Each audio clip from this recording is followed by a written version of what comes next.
Hello friends, welcome back to my channel. If you are new here, my name is Abby and I like to talk about spooky things. In today's video, I'm going to be showing you 58 terrifying TikToks for part 2 of my Haunted USA series, where I go through all 50 states and share their haunted lore. Today's state we are going to be talking about is California. I'm sure you guys aren't surprised. You know, I had to start out with my 2 states, Illinois and California, but moving forward, the states are going to be a lot less predictable. Today we talk about Los Angeles, Hollywood, San Francisco, the Bay Area. We cover a little bit of everything. If you guys like this video, please be sure to give it a big thumbs up, click the subscribe button down below, and try and post notifications so you never miss a video. I post Sundays and Thursdays at 2 p.m. Pacific Standard Time, 4 p.m. Central Time. Without further ado, let's get right on into the video.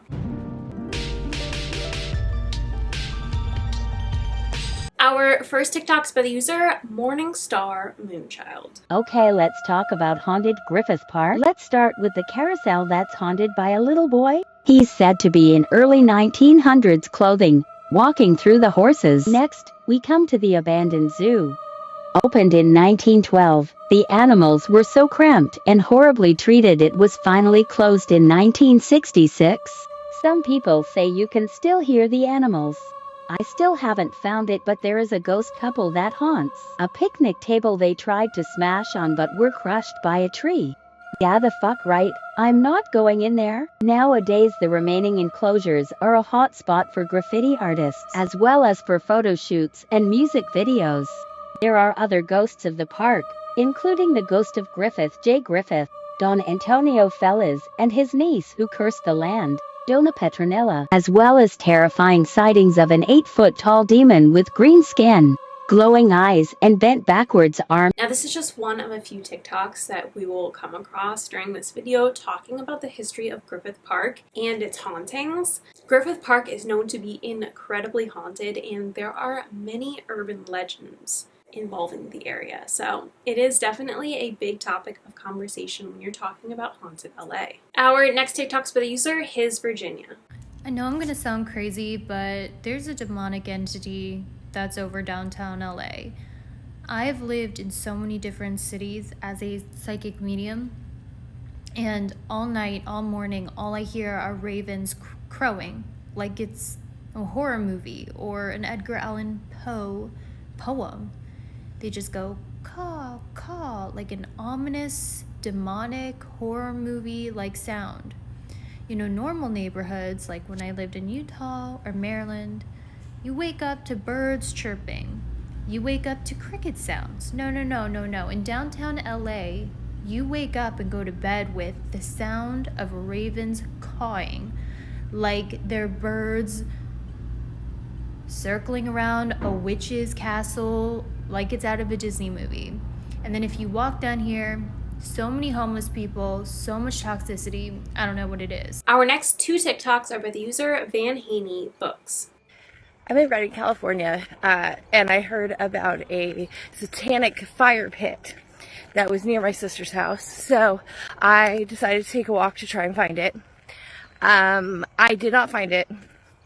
I did find that there were a lot of creepy things that at night, or especially if you were a teenager and you were searching for this like satanic fire pit with your friends, a lot of things that would be super creepy. However, this is a really fun place for there to be a lot of reports of satanic rituals, because this is the location of the Bethel Church. And the Bethel Church is a giant mega church that also houses the only or the largest supernatural ministry school in the country. So, the rumors about the Bethel Church are that they teach people essentially dark magic in the name of Christianity. That they have like this pool they built where they use dark magic to teach people to walk on water. That they have sermons that are so intense that people throw up. And they have buckets all lined up around the front of the stage where people are throwing up their sins and all of the evil inside of them. That they have had people have heart attacks, and rather than calling 911, they make the congregation or the students of the supernatural church, supernatural school, pray to save this person's life. So there are lots and lots of reports about what this school of supernatural ministry teaches. And I think it is an interesting dynamic if there was like a group of satanic worshipers in Redding and this school of supernatural ministry that was built to combat the evil that they're putting out in the world. Not that I think the people who are Satanists are evil in any way at all. I'm just going by the stereotypes. But I think that that would be an interesting concept. So, stay cute and creepy. I tried really hard to find you a ghost story in Redding, California, and failed miserably at it. I did hear about something called Vampire Hill, but nobody could tell me what Vampire Hill was, what the legend was. So if you know, and you grew up in Anderson, California, and you know what Vampire Hill is, please send me a message. In the meantime, I did find some interesting stories about vampires in Central California. This one takes place in Ojai, or right outside of Ojai in Ventura County. At the turn of the century, early 1900s, people were claiming property all over California for farms. So in this little farm town, somebody from Europe, they aren't sure if it was supposed to be Spain or Italy, but somebody from Europe purchased a piece of land that was far away from all of the other farms and kept to themselves. People knew that they had like a very big dog, but they never saw them. So cows started going missing and being found completely void of any blood. So they were just drained of blood, and the cow itself was mostly intact. So they thought that perhaps like a dog or something had been attacking them, and then the rumor started that the guy who purchased that property was a vampire. So the town gets up in arms. People start to be claiming that they saw a vampire, that they were attacked by a vampire. There's nothing that says that there were any bodies that were found of people, but supposedly the town felt that this guy was a vampire. So during the day, they attacked his house, and they found this giant dog was protecting his room, which had a large stone sarcophagus in it. The dog attacks them. They end up fighting and killing the dog, and they venture into the room where they find the giant stone sarcophagus, and they open it up to find the vampire sleeping in this big stone coffin. So they stake him in the heart, kill him instantly, and put the stone sarcophagus back together and leave as if nothing happened. And the farm goes into disrepair. It's left to just decay and be there, and nobody went back to check on the vampire or remove the vampire. But the rumor is that if you can find where outside of Ojai this farm is, you can hike to it, and in one of the dilapidated rooms there is still a stone sarcophagus. It has a little little glass window in it.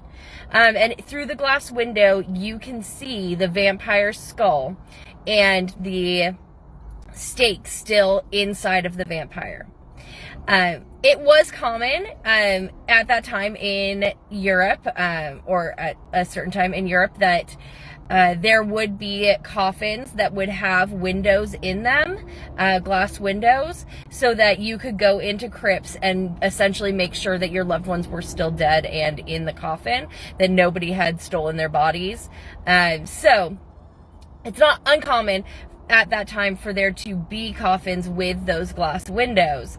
However, it is particularly interesting that it would be a giant stone coffin and that you could maybe still see the vampire in there. Of course, do not remove the stake if you happen to go and find that sarcophagus and see the vampire, because the vampire will in fact come back to life and probably kill you. So, a fun possible hike in Ojai if you're brave and have some idea of maybe where that farm would be.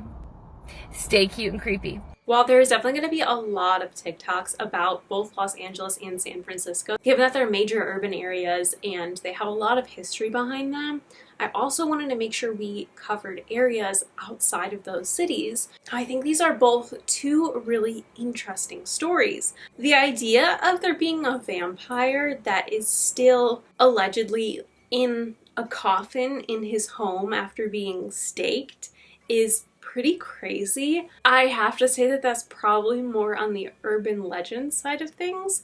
But if you're in the area, if you can figure out where this house is, I don't know, I might be intrigued to see if you can find him. Obviously, as she said, don't pull the stake out, but I'd be really intrigued to at least know if there is in fact a stone coffin in that house. Our next 4 TikToks are by the user SpookyGirl831. So I was watching this video on TikTok with this construction worker who's working on a 4-unit apartment complex in Oakland, California. And the owner lives in New York. He and the owner are the only ones who have the key. And unfortunately there was a fire in that unit, so that's why he's renovating it. And look what he finds. Okay, so my last video wasn't too long, so I pressed a 10-minute icon. Anyways, I'm just getting into work, right? Nobody in this unit. I'm the only one besides the owner with the key. And the owner lives all the way in New York. I'm in Oakland, California. So this unit had a fire a few years back. This was a little girl's room. This was her room. And I'm like lost for words right now. I'm sorry. Like, catch my breath. I'm getting chills. The hair standing up on my arms. But the girl that happened to pass away in this unit was 3 years old. Look at what the fuck I see on the ground. Those are not an adult-sized footprint. 1 inch of the wall. This is where her bed was at, right here. I talked to the owner, I video called him and everything. And I've been here and little kids laughing. I just thought it was coming from outside, but it's like a little, I felt something go like this in my ear. And yeah, I hear all the activity coming from that closet. And right here, but this really baffled me. Like I said, nobody else has the keys. There's no kids in here. I lock up everything. It's a 4-unit complex. Nobody's in here. Nobody been in here. There's an alarm system. So we got paranormal activity. Look at these little feet. Look at these little cute little feet. If you're in here, ghosts, I mean no harm.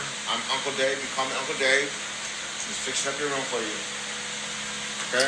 Yeah. I believe in ghosts.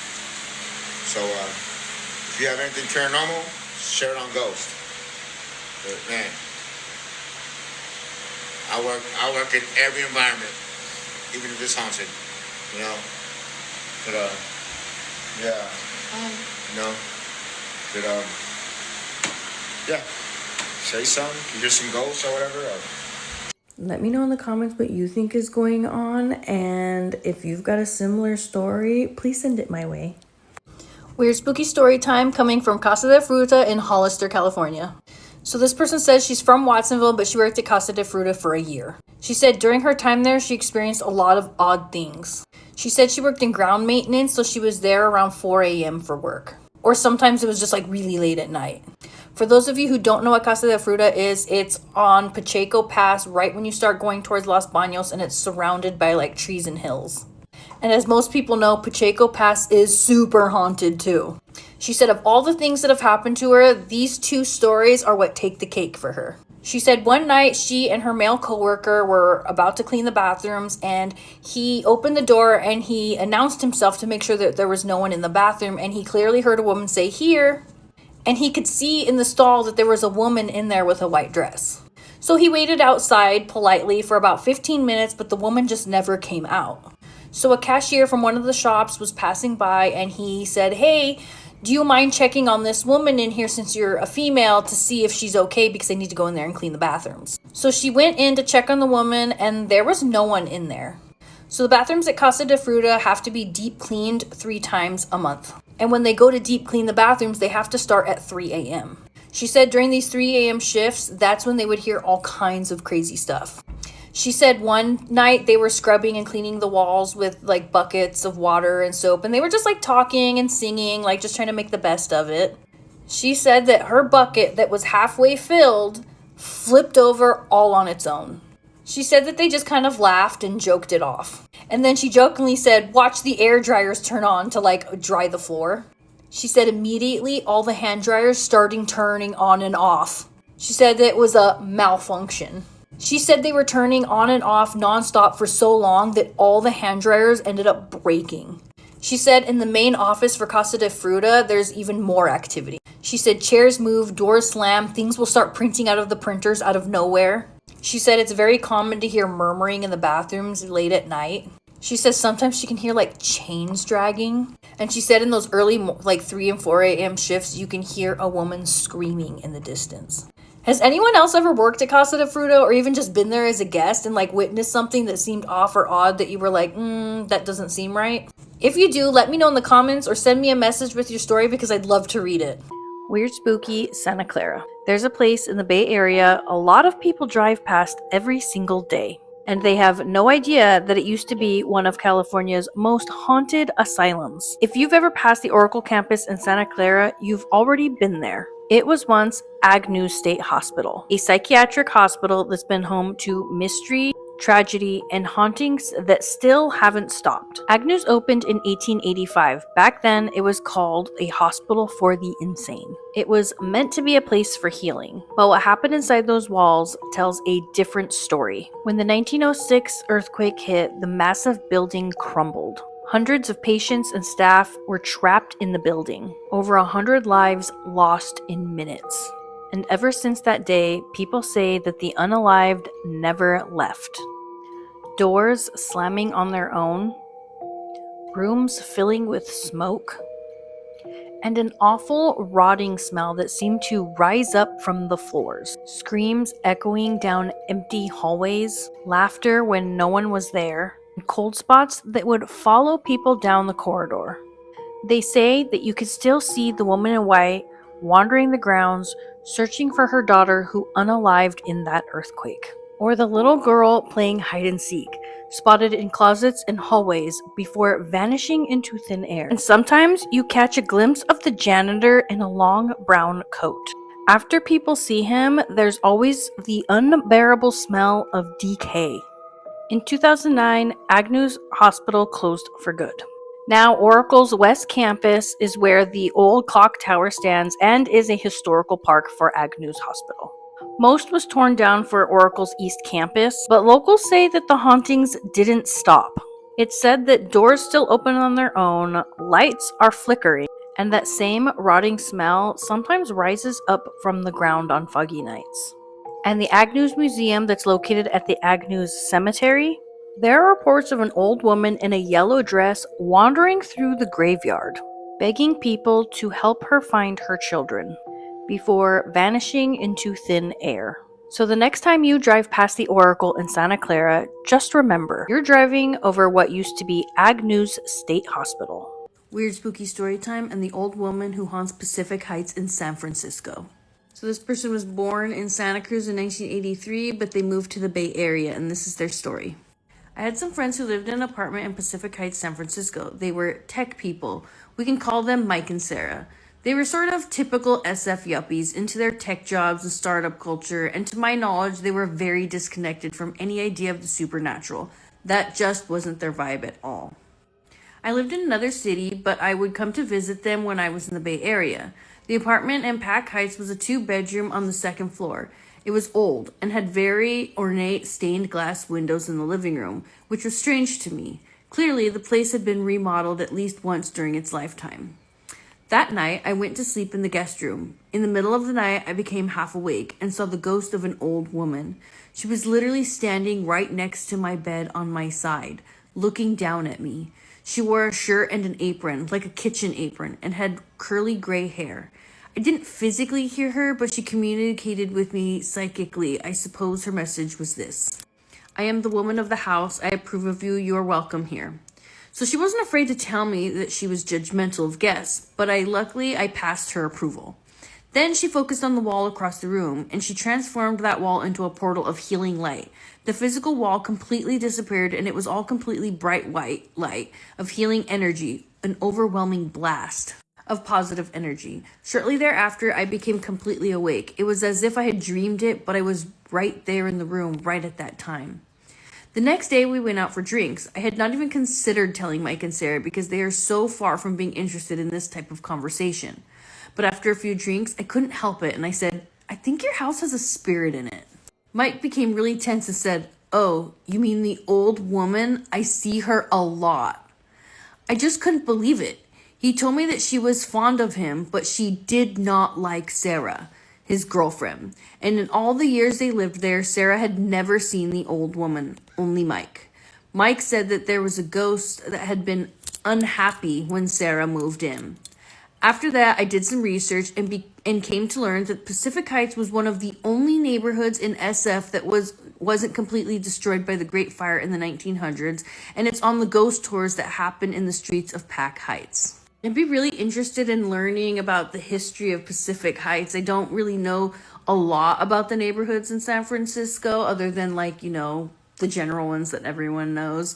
I think what's really interesting about this story is before she could even tell her friend Mike what she saw, he was like, oh, you saw the old woman. Like, he already knew immediately. She didn't even have to say anything. She was just like, I think you have a spirit. And he was like, oh yeah, the old woman. So I don't know. If any of you guys have cool stories like this, let me know in the comments or send me your story. Our next TikTok's by the user, Kaylee on Camera. Get ready with me for work while we talk about the ghost of Montgomery Clift. So, I love old Hollywood. I love ghost stories, and I've mentioned in one of my other videos that I enjoy talking while getting ready, and I wanted to keep doing sit down, get ready with me chit chat videos.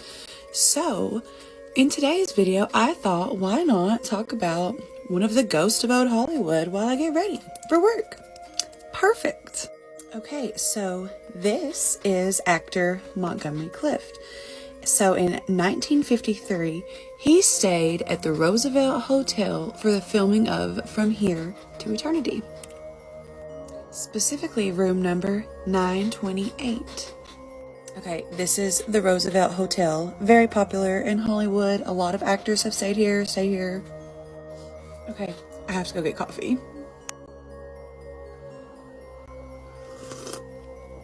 Okay, much better. So Montgomery Clift was known for pacing the halls, practicing his lines, and constantly practicing playing his bugle for a war scene in his movie. And after his tragic death in 1966, guests began having strange occurrences at the Roosevelt Hotel.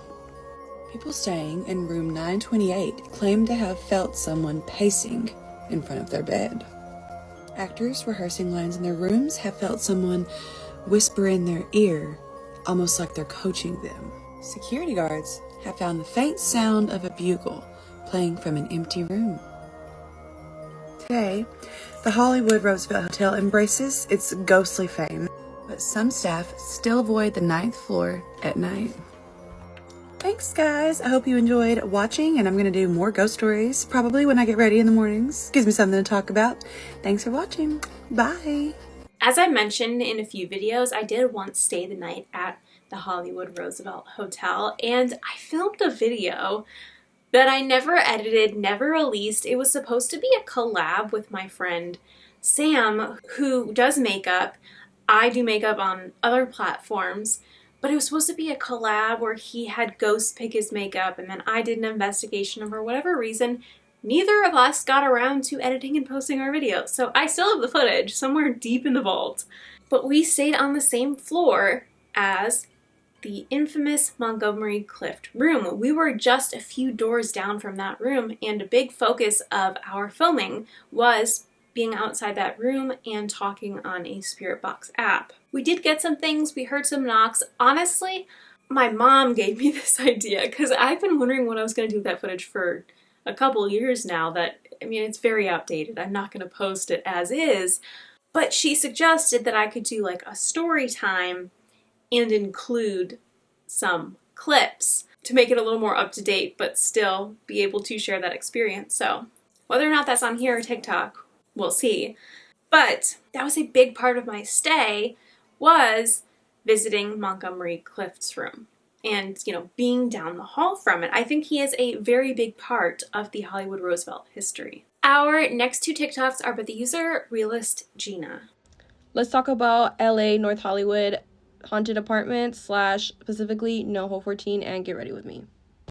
Honestly, when I first applied for that apartment, I just went on apartments.com, fell in love with the pictures, and I applied, and I probably don't recommend that to anyone to not do, because that's probably the worst mistake I did.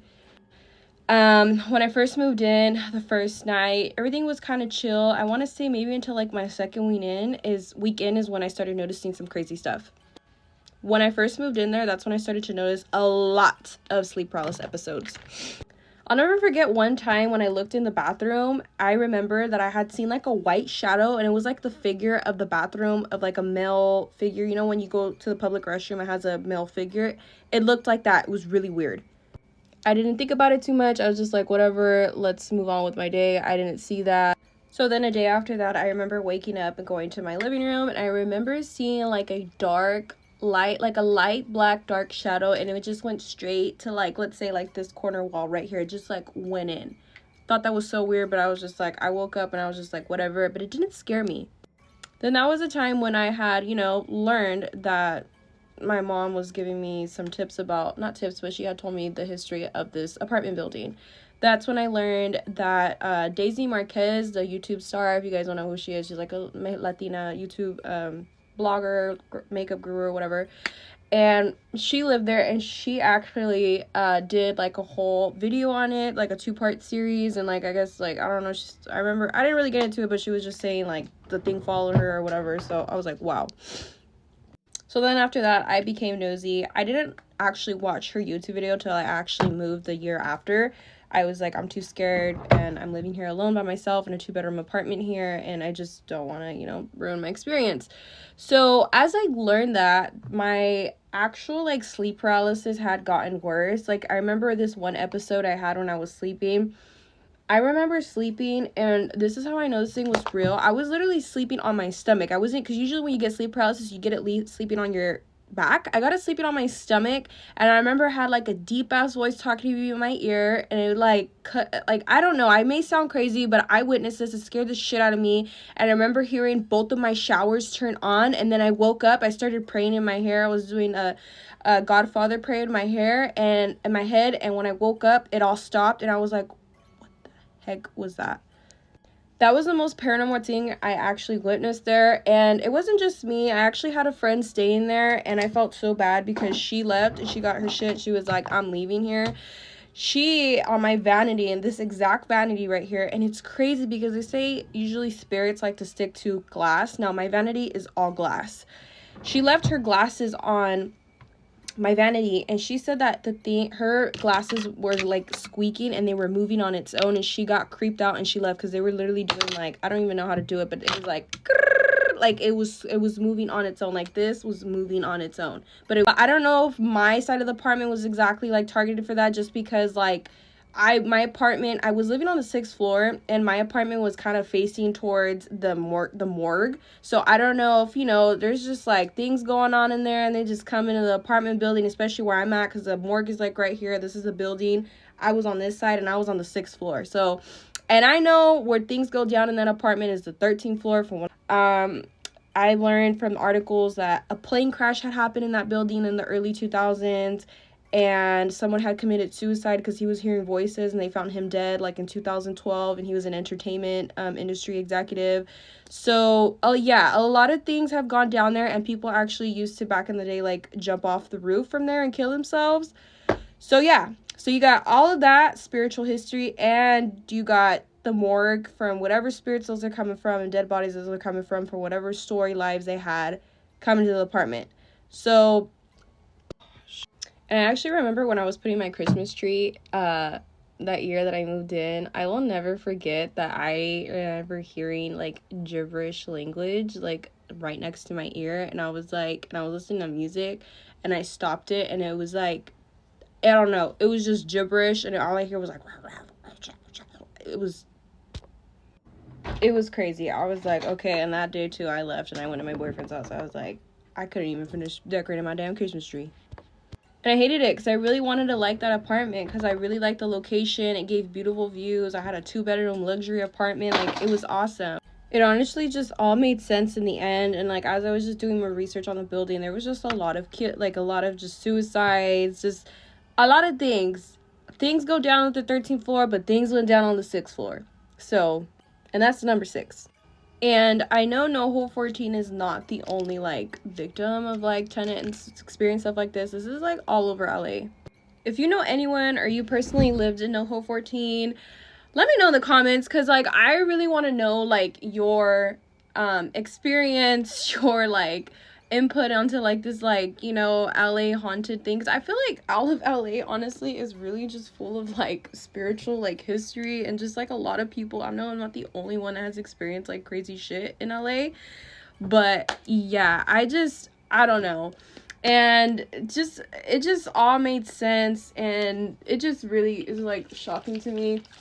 Like literally, it's just like really shocking to me. And like me having in a haunted apartment, moving from, you know, a really small town was like the last thing I was looking forward to moving out here, but it happens.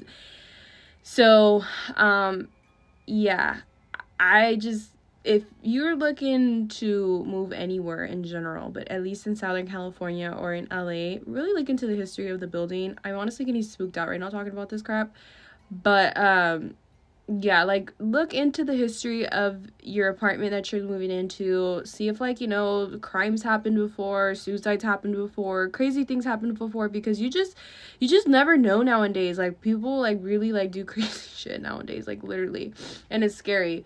So yeah, that's my little quick story time. And if you just experienced some crazy stuff, I really want to know.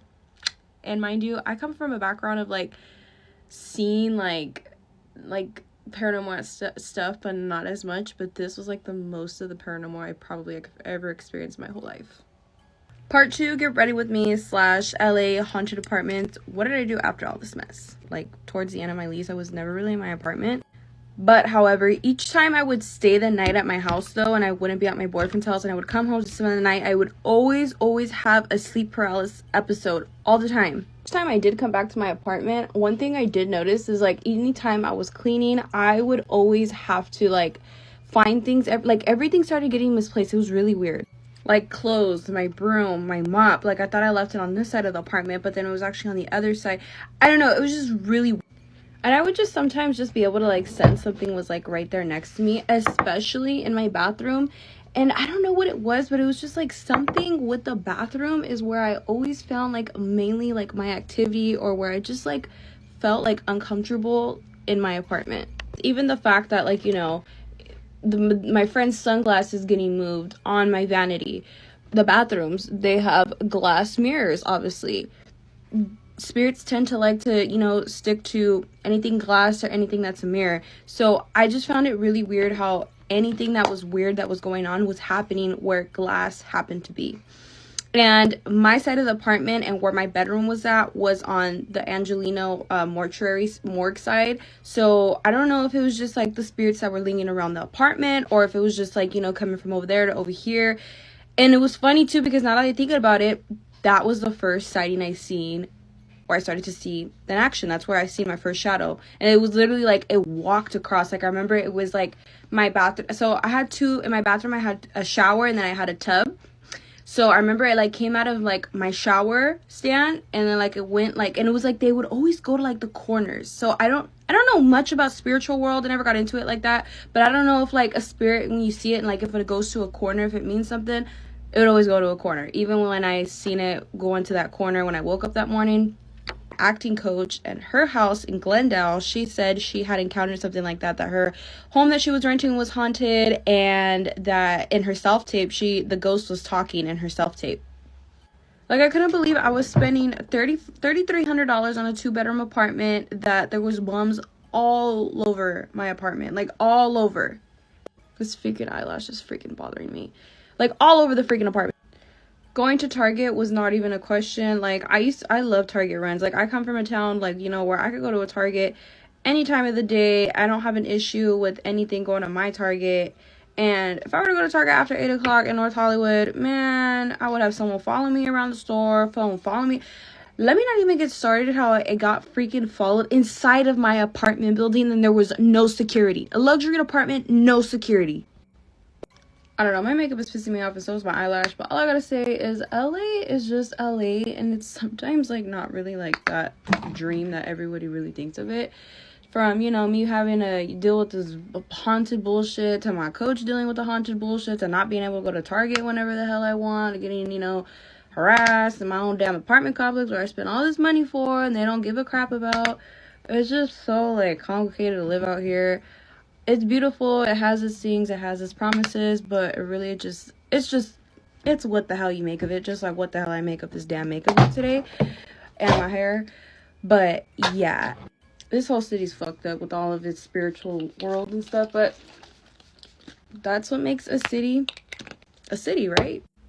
But like I said, in this part 2 series, that's everything that happened once I left that apartment and stuff like that. But I don't know, just really look into your apartment history, really see. It's honestly kind of interesting because it's like, you know, at least the spirits are like, you know, still there in spirit.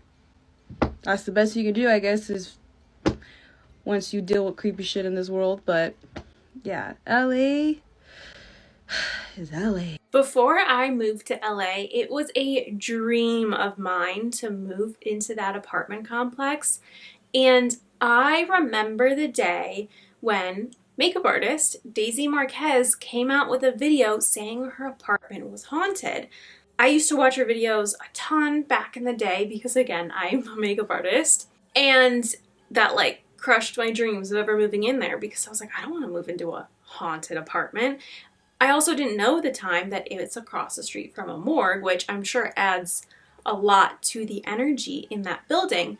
But as you'll hear in the next TikTok, I'm going to show you someone else adding commentary to these videos that I just showed you, adding on to the NoHo 14 lore.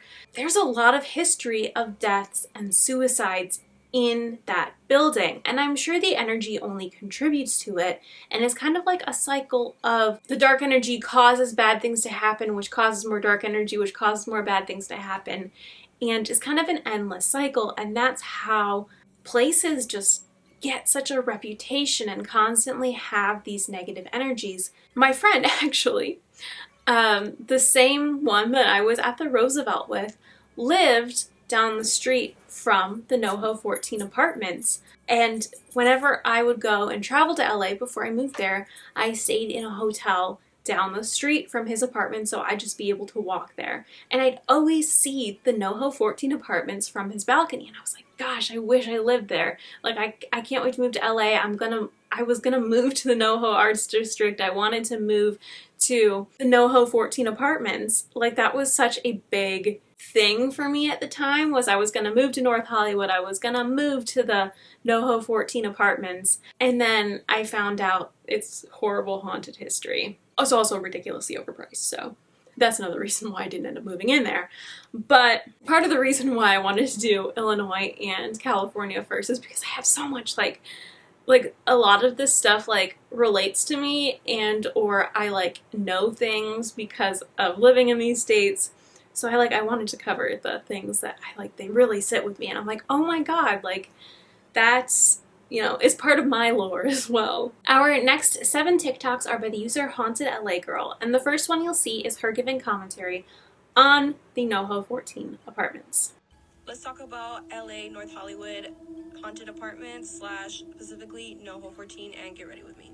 Gina, I'm going to get ready with you, honey. When I tell you that I almost fell out of my seat, I was literally hanging by my culo, okay? Let's talk about the NoHo 14 apartments. For some reason, of course, let's call it maybe synchronicities, but I was talking to a few of my friends that used to live in NoHo 14, like 2 days ago. Okay, let me set the stage for some of you that may or may not know me. And my name is Tammy. I go by Haunted LA Girl, and I talk about all the strange, the weird, and the damn right creepy in and around Los Angeles. I try to stitch this video with Gina, so I'm gonna tag her here. For some reason, my app has been glitching and her video just always freezes when I try to use the stitch option. So here we go. Back in 2017, 2018, I had a couple friends that lived in that building. Now, where this building is located is in the Arts District of North Hollywood, California, which is in the San Fernando Valley, and it's adjacent to Valley Village, where I used to live for 10 years. And that area is just a hot pocket of chaos. Hot pockets.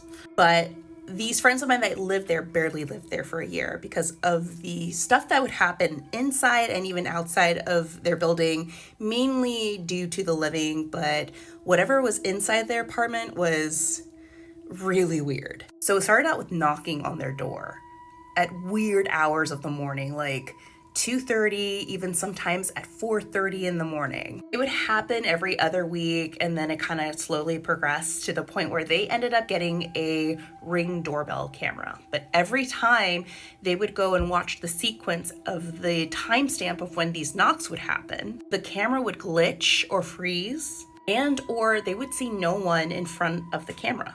They would still hear the knock, but no one would be in front of it. So they would think, oh, maybe they saw the camera and they ducked and knocked and ditched. But then it started to fuck with their sleep. So one of my friends said that he would have the craziest, sometimes violent and weird dreams. Like he would wake up in sweats because of how weird and crazy they were. And fortunately, he was able to forget a lot of them, but he just knew how like outlandish and weird they were. But their stories, I want to say 2 out of the 3 roommates that lived there had parallel experiences. Like they would wake up as though something woke them up in the middle of the night, and they're deep sleepers too. They would sit up and then they would notice what looked like a person standing at the foot of their bed, and they would think, oh, it's probably one of my roommates. Maybe he needed help or needed something. They turn on the light, no one would be there. They would keep these stories to themselves until one morning over breakfast, they just like threw it all out on the table. And it was one of those things where, bro, you experienced that too? Bro, I thought that was you sitting in the foot of my bed. Freaking weirdo, I wouldn't do that. I know my thoughts too. And then I turned on the light and you weren't there. Bro. And they just couldn't just deal with all that weird stuff happening. Plus, you have to understand that that area in and around NoHo is pretty chaotic. Even way back in the day, it was really crazy, and it still kind of surfaces every now and then, actually quite often, with a lot of like gang-related activity and shootings and even drugs around that area. But a lot of people believe that NoHo 14 Apartments is cursed, and a lot of people have even said that it's haunted. Now, Gina, in her video, which you need to go and just click on this link and just like watch her video, but she mentions her favorite YouTuber, I think is Daisy Marquez, who lived in those apartments. She made a series about her experiences there. Then she went further in taking a deeper dive on the deaths of the property. Now, it's not to say that 100% of the time, you know, death doesn't make a ghost, but that area just has a lot of crazy energy, and that building may be a magnet to it. But here's a couple of examples of what happened in and around that building. So first off, in 2003, there was a horrible, I want to say, hangar plane accident that occurred in that building. A plane had crashed into those apartments, killing 2 people on board, and I believe 2 people in an apartment, or pedestrians that were on ground. It was really intense that a lot of people were even injured that were just walking around the building and they were just hit by debris. But then we start to see a lot of people going in and just unaliving themselves in this building. And a lot of them, I'm just going to say this, worked in the industry, and that is something that I noticed in LA. Like it attracts a lot of creatives, but it also attracts a lot of broken people that work in this industry, and this industry can really make or break you. And unfortunately, one of those stars were Lee Thompson, who was found dead in NoHo 14 in 2013 following the death of a entertainment industry exec as well in 2014. But like I said, this place is just fully chaotic. There's a lot of crazy activity. I know that the owner of the NoHo 14 apartments was sued because of the alleged gang activity that was happening. I mean, you could read that there were 9 related gang shootings in the past 15 months during that year of 2022. And I remember all this chaos going around because I live like literally half a mile, and I would always hear like sirens and ambulances and fire trucks. I believe that one of those shootings even involved the death of a 14-year-old girl, I think near or inside that building. And if memory serves me correct, I believe that there was a freak accident of a gentleman that drove his car off one of the platforms of the parking structure near NoHo 14 or connected to NoHo 14 as well. Like I said, there's so many stories connected to this. I think someone who used to work security even made a video about it on YouTube. You could find it. Let me know if you've heard about the NoHo 14 curse, or if you've heard anyone else's experiences while living there. Stay haunted and stay weird, North Hollywood. Yes, let's do San Diego. And you know that place is haunted like a son of a bet your bottom dollar that place has a lot of ghosts. So we're still continuing with some of the most haunted places in California as we steer away from the repetitive ghost stories. And trust me, I know about the Whaley House. We've all heard about the Whaley House, Cosmopolitan Hotel, and the Star of India. But let's touch on a couple of places that deserve a haunted light. So let's begin our journey at the Herringbone. And the ghosts here are very thirsty because the coconut mai tais are meat. Then you pair it with the scallops. Okay, focus. Speaking of drinks, sure to have Mr. San Diego. The former owner, C. Arnold Smith, aka Mr. San Diego, is believed to be one of the ghosts that haunt the Herringbone. Smith was a businessman and the first owner of the San Diego Padres, and he also used to own this property as a car dealership and then a wine business run by his son in the 1970s, but the building was vacant for many years after that. And by 2010, the property was purchased by Herringbone, but it was determined that there was already a spirit here. Servers and patrons have claimed to see a shadowy figure of a man wandering on the property here, who kind of fits the description of Mr. San Diego. But employees say that he's friendly, just as long as you leave a drink at the bar for him. Next stop is the USS Midway Museum. The USA Midway was the longest serving aircraft carrier in the 20th century, named after the climatic Battle of Midway of June of 1942. Midway was built in only 17 months, but missed World War II by 1 week when commissioned on September 10th of 1945. It was the first of the large carriers to actually feature an armored flight deck and a powerful air group of 120 planes. But it actually played many key roles in the Cold War. By 92, it was finally decommissioned in San Diego and then turned into a museum in 2004. But I ship you not, this place has a lot of ghosts. There have been many reports and encounters with ghosts and spirits of the past of the Midway, especially when it comes to its crewmen. It was even claimed that there are already 2 spirits on the ship while she was in service. People have claimed to feel a presence in the food storage locker on the 4th floor, and an apparition of a crewman near the career counselor's office by the stern. The psychics have also claimed that it's not just intelligent energy on the ship, it's also residual energy. Don't believe me? You can actually do an investigation at the USS Midway by participating in their After Dark investigations. Lastly, we have the Horton Grand Hotel. This hotel has a lot of ghosts. Not to mention, I found a TripAdvisor review of a ghost story from a patron that had an experience here, so let's get started. This hotel's old. Like, come on, horse and buggy old. Built in 1887, the Grand Horton was part of a building boom following the opening of the city's first transcontinental railroad connection in 1885. Originally, there were 2 hotels built in its place, the Grand Horton and the Brooklyn Kale Saddlery. First off, room 309 is the most active room. This is a room where Roger Whittaker was shot to death, trying to escape men that he cheated on a card game with. People check in and they immediately check out. And an apparition of a child that likes to make their appearance known, you could pause to read, but this poor patron ran out screaming and crying. Ooh, a 2-star review. Like for more. Could the Ralphs in Ventura be haunted? Ay, Dios mío. I couldn't find one there, but I did find one in La Crescenta. Let's take you to another exotic place, and that is the Ralphs off of Foothill Boulevard in La Crescenta. Fresh fare. You know it's fancy because it has a coffee bean inside of it. But you want to know what's also inside? Ghosts. I'm just gonna preface that in my world of many worlds, this is how I really think ghosts look like. Just saying. So what makes this La Crescenta Valley Ralph's really haunted? You're never gonna believe what I found. So according to an article written by Mike Lawler of the Crescenta Valley Weekly, this Ralph's Fresh Fare was actually built on a former sanatorium location. And according to the Historical Society of Crescenta Valley, it was the Kimball Sanatorium. This place is insane. So this sanatorium was actually built in the 1880s. And it was built on the north side of Michigan Avenue, just west of Rosemont. And the valley itself was considered to be a place where people would come and venture to get well, to seek better health, and also to enjoy the lovely weather. And within time, it started to treat patients with mental illnesses. Some of them were actually quite famous, such as actress Frances Farmer, who was first committed for insulin shock therapy, and allegedly Bela Lugosi, who used to fight his morphine addiction. Then, as we approach the early 1960s, the sanatorium is then later torn down and a food giant is built in its place, followed by Ralph's Supermarket. And it sits directly where the sanatorium was once built,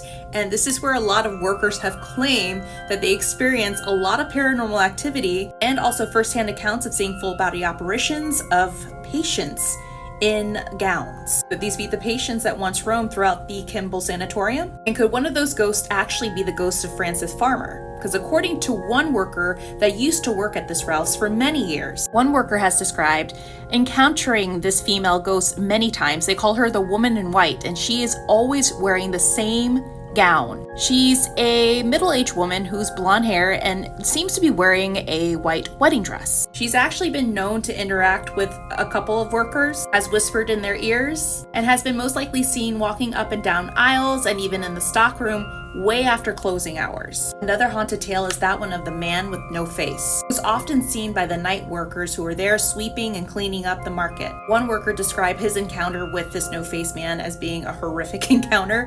He was sweeping the floors one night, he was backing up, and he felt like he backed up into someone, thinking it was another co-worker of his, except that when he turned around, he encountered a man, except that this man had no face. And that worker bolted the hell out of there. They don't pay me enough to work that late and to encounter these things. Other workers have claimed that they've seen the freezer doors open and close by themselves. Even the stockers who stocked the shelves late at night would hear loud scratching and knocking coming from the next aisle where no one was working. People would also hear other individuals having conversation in aisles that where no one is there. Oftentimes they would hear crying and screaming late at night and early in the morning before they open the store to the public. And many workers believe that this could possibly be the cries and the screams, and quite possibly the activity of the mental health patients that once resided within Kimball Sanatorium. I mean, these are just stories and other first-hand accounts. Have you heard about this Ralph's in La Crescenta and its ghost stories? Let me know in the comments, and let me know where we should travel next to in California. Oh my god, I remember this manor. Let's talk about the Wolf Manor that was located, keyword was, in Clovis, California, or Fresno. It was considered to be one of the most haunted places in California. It was featured on many ghost shows. So let's get started. So before it was considered to be Wolf Manor, this manor was actually a mansion, better known as the Anthony Andriott Mansion, that was established in 1871, and then due to bankruptcy, the Hazelwood Sanatorium in 1935, and then by the 40s, became the Clovis Sanatorium. The sanatorium was supposed to provide 24-hour nursing care, help with the sick and mentally disabled patients. Within time, the sanatorium started to get a reputation that it was displaying patient abuse and a ton of malpractice. It doesn't stop there. It eventually turns into the Clovis Nursing Home and then the Andlebury Estate up until 1997. And then in 1997, it's sold to this man, Todd Wolf, who eventually gives it its most popular name, Wolf Manor. Then turns it into a Halloween attraction. Like a lot of places that are rumored to be haunted, let's turn it into a Halloween phantasm. Now, Wolf ended up turning it into a Halloween attraction based on the many ghost stories that circulated around this property. Workers and patients of the nursing home and even the sanatorium have explained to Wolf and others in and around town how this sanatorium was actually haunted. They would see shadow people, full body apparitions of patients, and even feeling phantom touches when no one was around. It was even rumored that the local police station would receive calls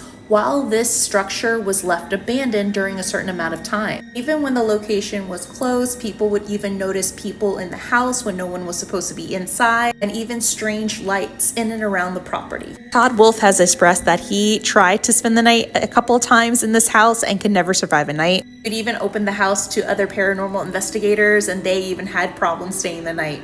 Eventually, his home gained a lot of popularity and notoriety after ghost hunters and ghost adventures made their appearance to investigate the location. And some of their findings were pretty astounding. I can't remember if this picture was from Ghost Adventures or Ghost Hunters, but this pretty much matches up with a lot of the accounts that past workers and people who visited the manor would capture in real time. So this is a possibility that this full body apparition crouching down in a fetal position could have been a past patient from the nursing or sanatorium days. But this place certainly had a lot of history, and it definitely had a lot of lore and a ton of ghost stories attached to it for many, many decades. And people who traveled here and even visited, whether it was for an hour or for a good ghost hunt, would experience something in this house. But unfortunately, due to its poor condition and lack of funds to upkeep it, Wolf Manor was closed in 2011 and by 2014 was completely demolished to make room for more strip malls.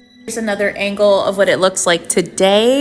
I'm really curious to know if any of these businesses are experiencing any activity. That is something I definitely want to know. So who remembers the Wolf Manor / Clovis Sanatorium? Let me know in the comments. Let me know where we should travel to next. Pasadena. Oh yes, I've covered Pasadena in several videos. So I'm gonna try to put everything together. I might have to do 2 parts because Pasadena, you're haunted like a son of a bet your bottom dollar. You have a lot of ghosts. Not to mention, I was a part of several paranormal investigations in several of these locations. And I have evidence on one of the locations that was a partial full body apparition that I'm definitely going to put into this video. Now, I'm sure you guys are wondering, well, are you going to talk about this place? Oh yeah, that old so-and-so right here. But let's focus on the other places that are not mainly talked about, such as the Pasadena Playhouse. You know how the story goes. There's always a theater ghost in a theater. Well, Pasadena Playhouse certainly plays host to several of them, especially a ghost cat.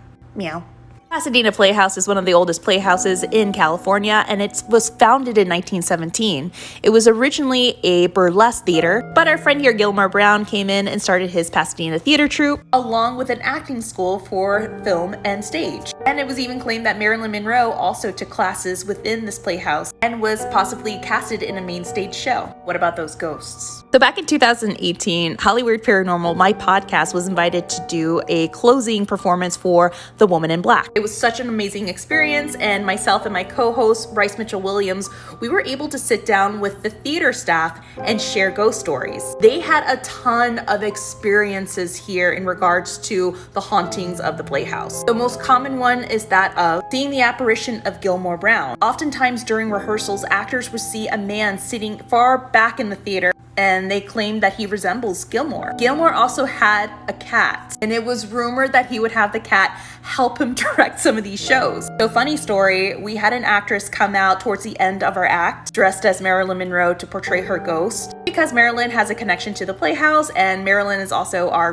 mascot for the podcast. After we did the performance, our actress came up to us and was like, "Where's that cat?" And we're like, "What cat?" Before I went on stage, I saw a cat running all over the theater while you guys were doing your monologue. And one of the producers overheard her saying that to us, and she said, "Yeah, that is a common occurrence." That is our theater ghost cat. Second, you guys have Castle Green, which are now condominiums. This place has a lot of history and a lot of haunts, so much so that the tenants have started their own blog sharing with each other their own personal paranormal experiences within the walls of this place. This place has so much history that it's a nationally registered historic monument in Pasadena. Built in 1898, it was opened as a luxurious Victorian hotel. It played host to many famous golden screen actors and actresses and even presidents. And it's also played host to many weddings and proms and other events. So my neighbor attended a wrap party here a few years back. Now her and her friend had no idea about the ghost stories, so they decided to take a selfie. This is what they captured. The apparition of George Gill Green, the founder of Hotel Green, whose ghost is often seen in this location. Here's a closer look and the side by side. Like for part 2, because there's a lot more. Of course there's gonna be a part 2. Bear with me, I'm still moving into my new place. So let's get started. Here's part 2 of some of the most haunted places in California, and we're still continuing with Pasadena. As I mentioned in part 1, yes, we do know about this old so-and-so, but there's other places in Pasadena that not a lot of people know that are haunted. One in which I actually investigated a couple months ago. Well, actually 2 places. Real quickly, Pasadena, you have the Sugar Mint Gallery. I love this place. If you haven't been here and you're a true horror fan, you must go. So this place is actually stationed in a very old part of Pasadena. But what's so cool is that this house right here is actually the Mike Myers house from the Halloween film that has been revamped and renovated. Hint, I found out that the writer of the film Trick or Treat actually has an office in the space, and he's currently working on some more projects. A few months ago, I actually investigated with my team right here. Of course, my buddy Matt Lytle and my friend Tanya from Ojai Imports. We conducted a walkthrough investigation of the Sugar Mint. So according to others, especially the owner of the Sugar Mint, they have seen what appears to be movement in a certain hallway. Right in here is the break room where people really don't like to hang out because they definitely feel like they're being watched and they feel like they don't belong in that room. It turned out from our findings that there is several energies that reside there, energies that have been there probably during the time when Pasadena was still developing. Not to mention, this place is also an Airbnb that is horror themed, but also the owner has these haunted dolls that could lend to the activity there, and this was our first investigation in October. We're hoping to go back to do some more investigations to get some more data, so stay tuned for that. In Pasadena, did you know that you guys have catacombs specifically between Colorado and Raymond? Where this building, which was the First National Bank, is now the bunker experience. This place has been here for a while. I did an investigation here a couple months ago, and I met with the owner, Bree. Crazy place. Plan on going back there again. You have full body apparitions, ghost of a little girl. Let's get started as to what makes this place super haunted. So somewhere between Colorado and Raymond Avenue, you had the old mission standing in its place. And this old mission was responsible for the catacombs, but this mission was torn down. Then you had the First National Bank built in its place. The bank was built in 1898, and by 1901, you had a very infamous robbery. According to the story, in 1901, 3 robbers entered the building successfully with dynamite to blow open the vault, which they did. But the dynamite also blew a hole into the passageway of the catacombs, which was a bonus for them because the building was surrounded by cops, and the only way they had to exit out of the building with their gold is through that hole into the catacombs. But here's where the legend kind of gets a little weird. The robbers made their way through the catacombs, but they never made their way out. There are reports that they passed away in the catacombs, and it's their spirits that haunt the catacombs. Then there's the story of Sarah Windsor that may haunt the First National Bank building. 2 stories: she fell down an elevator shaft to the basement of the bank. She may have been locked in the vault by accident, or she was later found several days deceased. And according to Bree, she is one of the spirits that haunts the building. And here's us conducting an EVP session in the vault. And I plan to go back, like for more. California is certainly beautiful, crazy, and haunted. It's no wonder why we have quite a few urban legends. So here's my list of my top 4 favorite urban legends they said of California. Starting with number 1, we're going to head over to San Francisco, and this is the ghost of Stow Lake. Stow Lake is actually located in the San Francisco Golden Gate Park. This place is home to the ghost known as the White Lady. It's always a white lady. Not a Karen, but a white lady. A lady in white. I mean, she can never be the lady in fuchsia, the lady in terracotta, or the lady in leopard print. I think that's Shania Twain. Moving on. There have been many versions of this legend, but the one that's pretty consistent is this one. A long time ago, there was a mother who was trying to save her drowning child, and in the process of doing so, she met her untimely end. Ever since then, it is believed that she still wanders around the lake looking for her child. And if you want to see her, you must summon her. And in order to do that, you must call her out by chanting this chant 3 times. White lady, I have your baby. It is believed after you say that chant 3 times, she will appear in front of you asking you for her baby back. If you don't have it, then that's when your fight, flight, or faint kicks in. At that point, I would leave. Okay, number 2, I gotta represent Whittier. I mentioned this time and time and again, but Whittier is haunted like a mother. You guys got a lot of ghosts. And nestled within the Puente Hills, you have Turnbull Canyon. And this is what people call the place of the devil. And according to this entrance, this specific one, it is called the Gates of Hell. I feel like coined that term for the entrance of my ex's apartment. It's a separate ghost story. The main reason why this place was given the Gates of Hell is because of a lot of death that occurred within the land, and supposedly a lot of satanic rituals and sacrifices. Mainly the legend that dates back to the First Nation people that actually resided on this land long ago, refused to convert to a specific religious group that took over the land. It is believed that their spirits still haunt and roam this land. Other legends and stories that come out of Turnbull Canyon are the missing hikers, people that go in for a hike and never come out. Also been stories of people who have seen UFOs and other strange lights within the woods and the sky. Aside from possibly seeing ghosts on the trails, you'll also see this crazy plane crash. So according to legend, in 1978, there was a horrific plane crash and it took the lives of 29 people.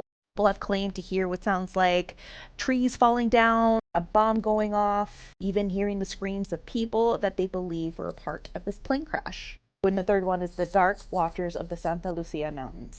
We're talking between Avalia Beach and Monterey. And these weird beings have been seen for over many, many centuries.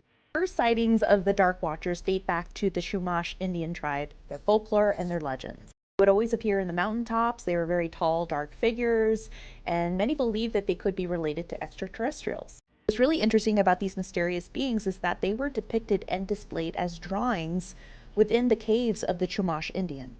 Strange beings were so popular that they made their way into John Steinbeck's story of Flight. It appears that their last reported sighting was back in the late 60s.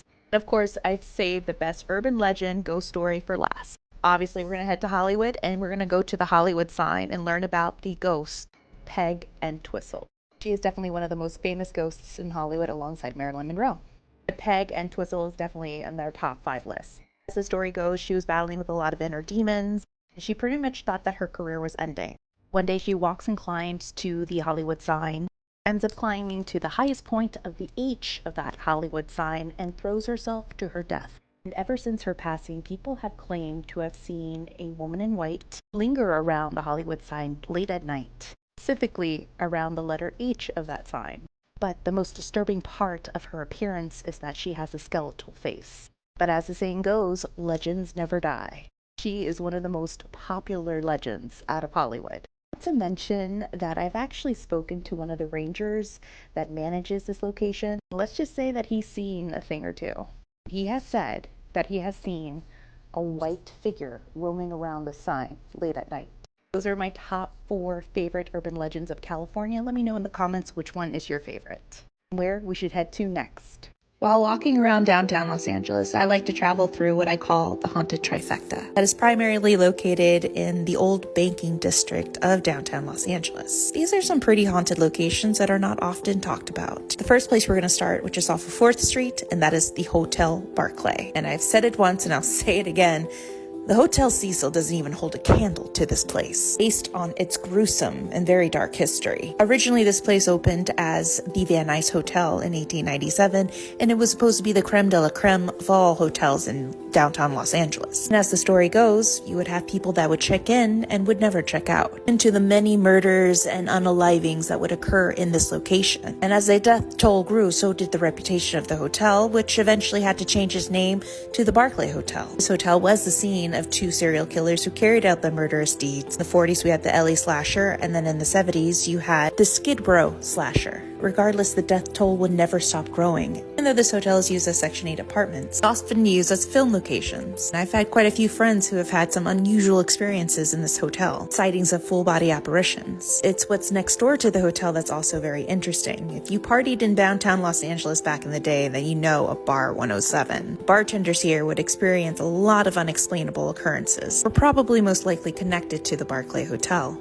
Now take a right and walk further down South Spring Street. You'll pass the old Crocker Citizen National Bank, which is now the Last Bookstore, which happens to be facing the Hotel Alexandria. It is known to have its own dark history and hauntings. Not a lot of people know about the ghost stories of the Last Bookstore and a few of its ghosts that reside within the building of the old Crocker Bank. As I mentioned in my last video, workers of this bookstore have seen books fly off the shelves by themselves, seen things move in the corner of their eye. It's known to have the apparition of what they called the Ghost Watchman, still checking on things and roaming the halls in his afterlife.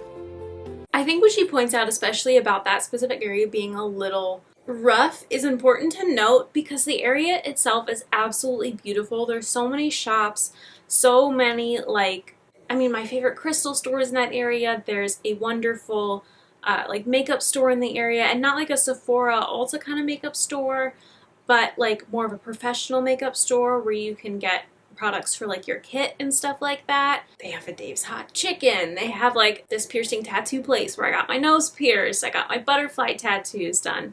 There's so many great things like right in that little area, and it's so walkable. However, there's a lot of I'd say like dangerous characters around that area, and it really bums me out because I wanted to live there for the longest time before I actually moved, until I had an experience where some guy chased me across the street and he had his hand in his pocket saying that I should shoot him, like he wanted me to shoot him, but he had his hand in his pocket holding on to something, and I'm not sure if it was a gun or not. And no one stopped to help me. This guy was chasing me across the street. I was just trying to walk to Ralph's to get some water bottles for my hotel room. This guy was chasing me across the street, obviously not mentally well. And no one helped me. Obviously really shook me up, but that's when I decided that I was not going to live in that area, that I would look elsewhere for apartments. But it is a shame because it is such a beautiful area. There's so many nice shops, and again, so walkable, which you can't really say for most of LA, but you kind of don't really want to walk because someone might chase you across the street. So I think it really kind of adds to the whole thing. It's just kind of like a weird area. There's like an old abandoned movie theater, spooky. There's the NoHo 14 apartments that have a haunted history. Lots of wacky things going on in there. So yeah, that specific area, the North Hollywood Arts District, it's like it had potential, but it's really sad to see. But yeah, it's kind of it's an interesting area for sure. There's a lot going on, both human and ghostly. Aside from that, I really enjoyed like all of her stories. I mean, this gives you a really good range of, while her name is Haunted LA Girl, there's a very good range of different cities and history, and I definitely recommend checking out her page if you want to hear more about various places in not only the LA area, but like as she was talking about outside of that, Pasadena, San Diego, Long Beach. She has a lot of stories and history about Southern California. So I definitely recommend checking that out if you want to hear more, because she definitely does a really good job at getting the information to you in an interesting way. Our next TikTok Spell user, Meg the Mini Pony.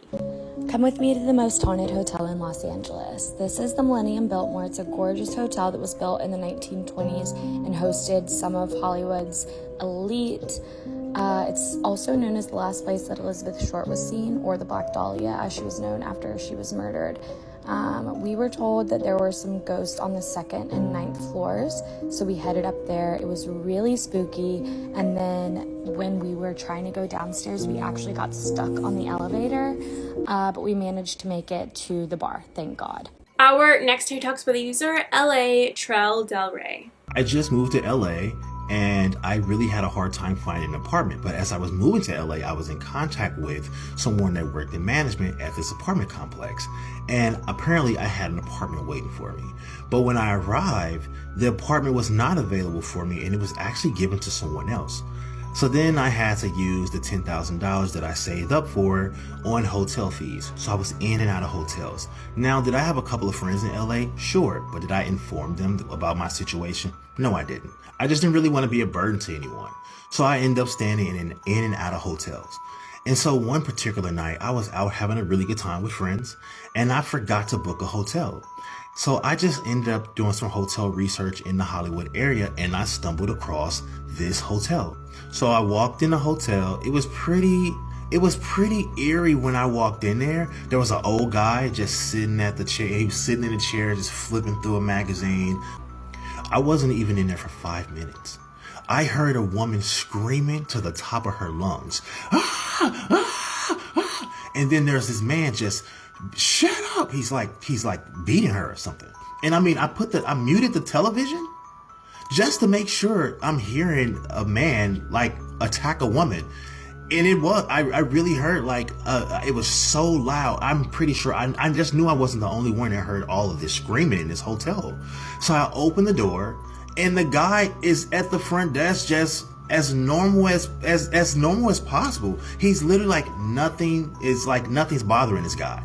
I hear screaming like this woman needs help, like she's really in danger. I open the door, I look down the hallway, I see no one. There's a staircase in front of me. I run up the staircase. I don't see anyone in the hallway. I don't see a woman. I don't see a man. I look back at the guy at the front desk. He's literally just still flipping through the papers, still flipping through the book, whatever book he's reading. I'm like, this is so odd. Like, what's going on? I go back into my room, sit on the bed. The screaming stops. It literally stops. It just halts. It comes to a halt. This is odd. So I said, you know what, let me just get ready for the night. I shower, get in bed, go to sleep.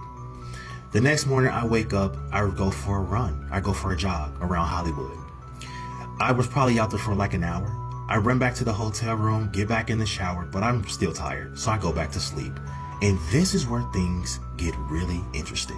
When I woke up, I heard a bunch of distorted voices behind the bathroom door. but I wasn't really sure what was happening, so I tried to move. And this is when I was dealing with sleep paralysis. Now, here's the catch. You know, sleep paralysis deal with the consciousness and immobility. You are aware of your surroundings. You're very cognizant of what's happening, but you don't have the mobility. It's kind of like you're paralyzed. You know, when a vampire commandeers someone, like they basically take control of you. And I felt like whatever was in this room had possession of my body. So I'm fighting and struggling to get off the bed, but every time I can get a part of my body like off the mattress, like I can get my neck off the mattress, I got my shoulder off the mattress, but when I try to like look and throw myself towards the bathroom door, this entity was so powerful, it pushed me back on the bathroom. It pushed me back on the mattress. And so I was struggling with whatever this was in this room, and the distorted voices were getting louder. And so I started to like my body was starting to move all over the bed. Like I was flipping like upside down. Like I remember looking up at the ceiling, and I can see that I was upside down at one point with this struggle of with whatever this entity is in this hotel room with me. I just closed my eyes and I just started to pray. I'm not really a praying kind of guy, but at that moment I just started to pray. And when I opened my eyes, I was sitting back up on, you know, the pillow, like I was face straight up, like I was lying on the bed like this. And then it made itself known. Whatever was behind the door, like it's ineffable. I can't really explain it, but I could just see like its silhouette. Like imagine a predator going into cloak mode. When a predator goes into cloak mode, you can't really see him, but if you were to get close and like squint your eyes, you can like see his silhouette, you know?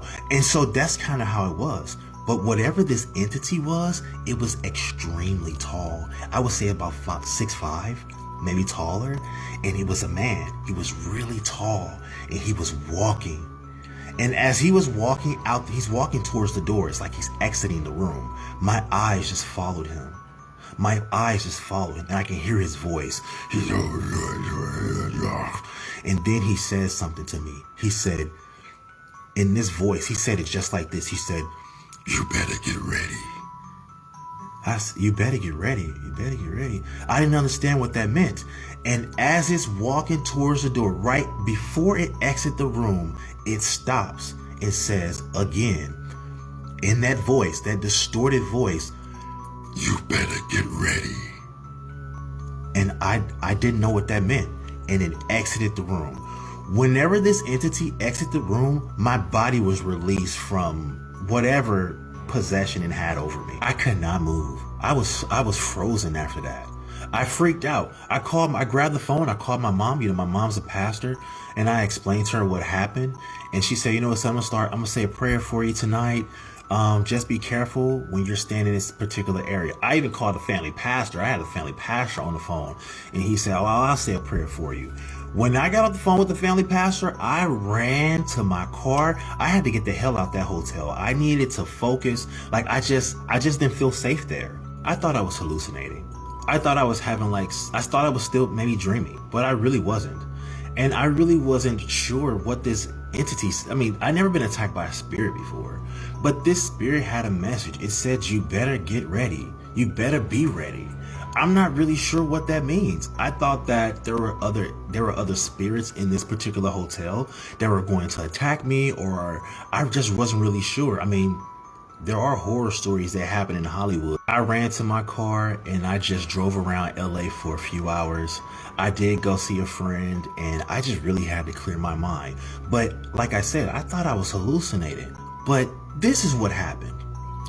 When I parked my car in the same spot that I was in, I saw two women standing next to my car. One of the women, when I got out, one of the women asked me, "Hey, do you have a lighter?" She was just fidgeting and I didn't really understand.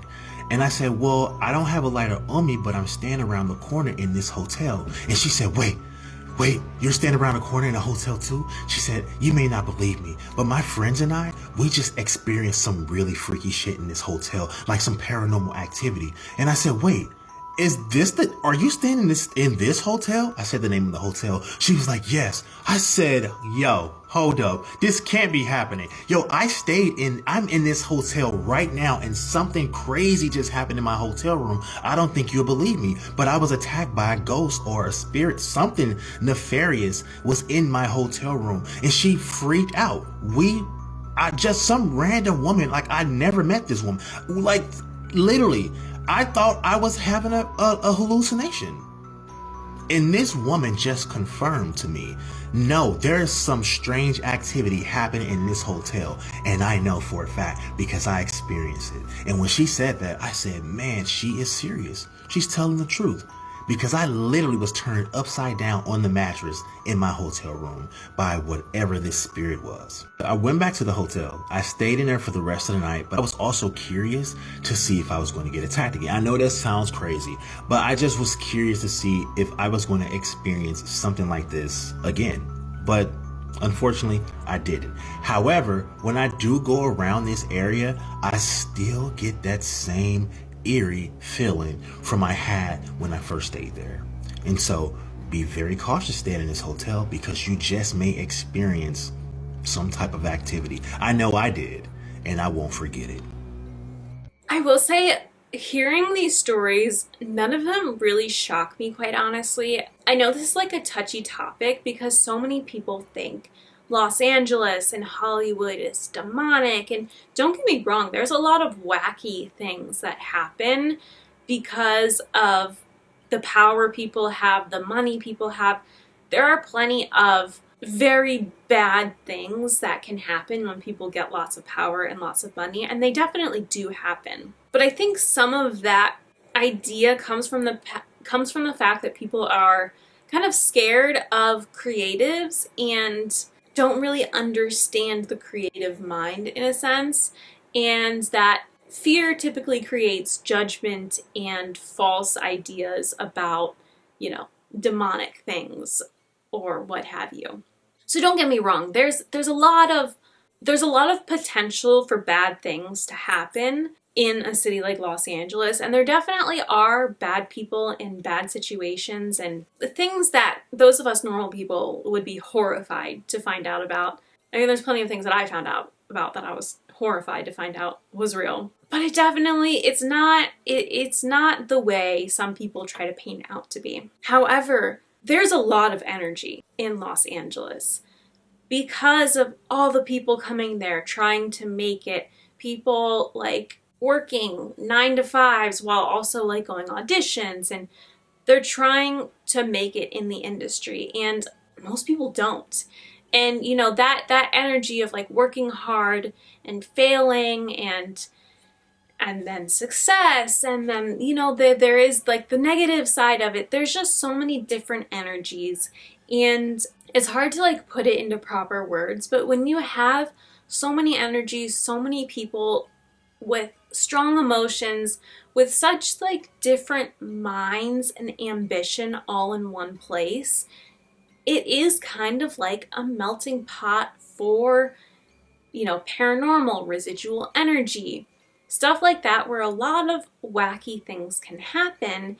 And honestly, people can create their own hauntings because of that. I mean, between the high suicide rate to the fact that they had to close off the Hollywood sign because people who were struggling would just jump off of it because they weren't making it in Hollywood. They were distraught and they jump off of the Hollywood sign. I think that's kind of a perfect example. Just a lot of emotions from a lot of people who are really trying their hardest to make it in an industry where not that many will. That's like a breeding ground for the paranormal. And I think that's why we hear so many paranormal stories and, ghost experiences from Hollywood and the surrounding areas.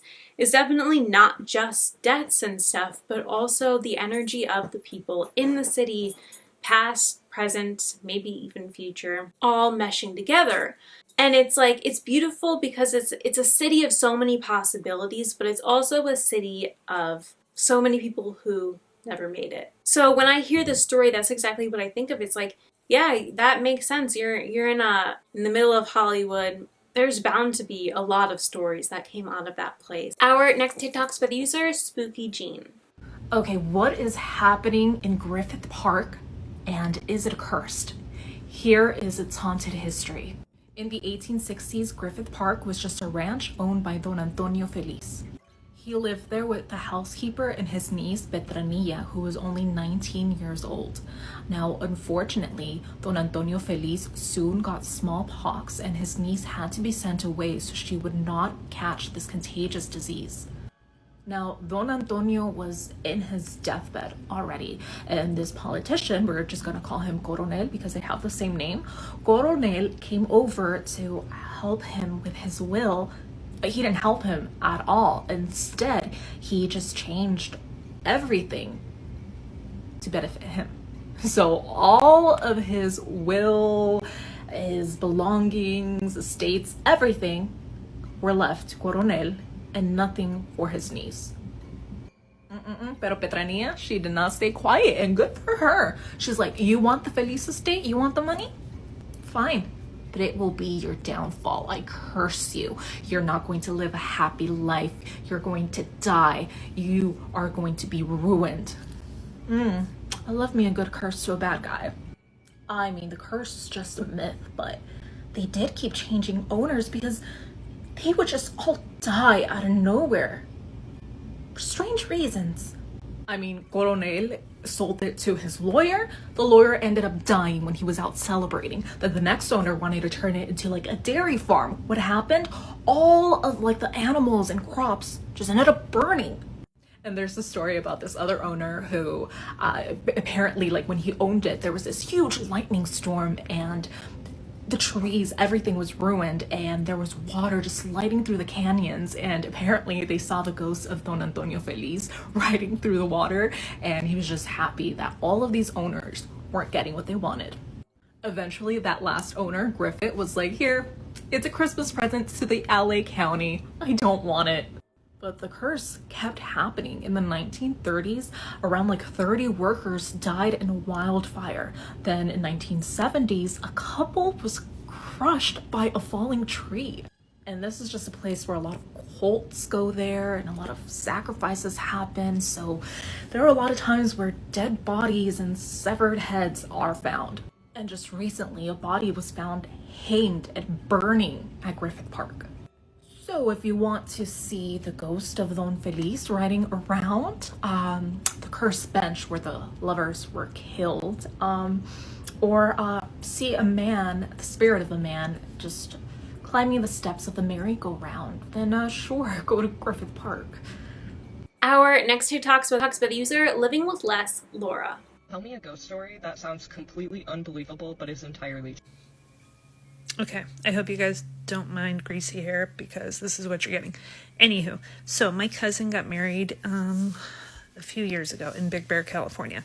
We had rented an Airbnb. We go to the Airbnb and we walk in there and just felt off. Like the whole place just felt like, you know when somebody's been fighting and you walk into a room? That's what the entire building felt like.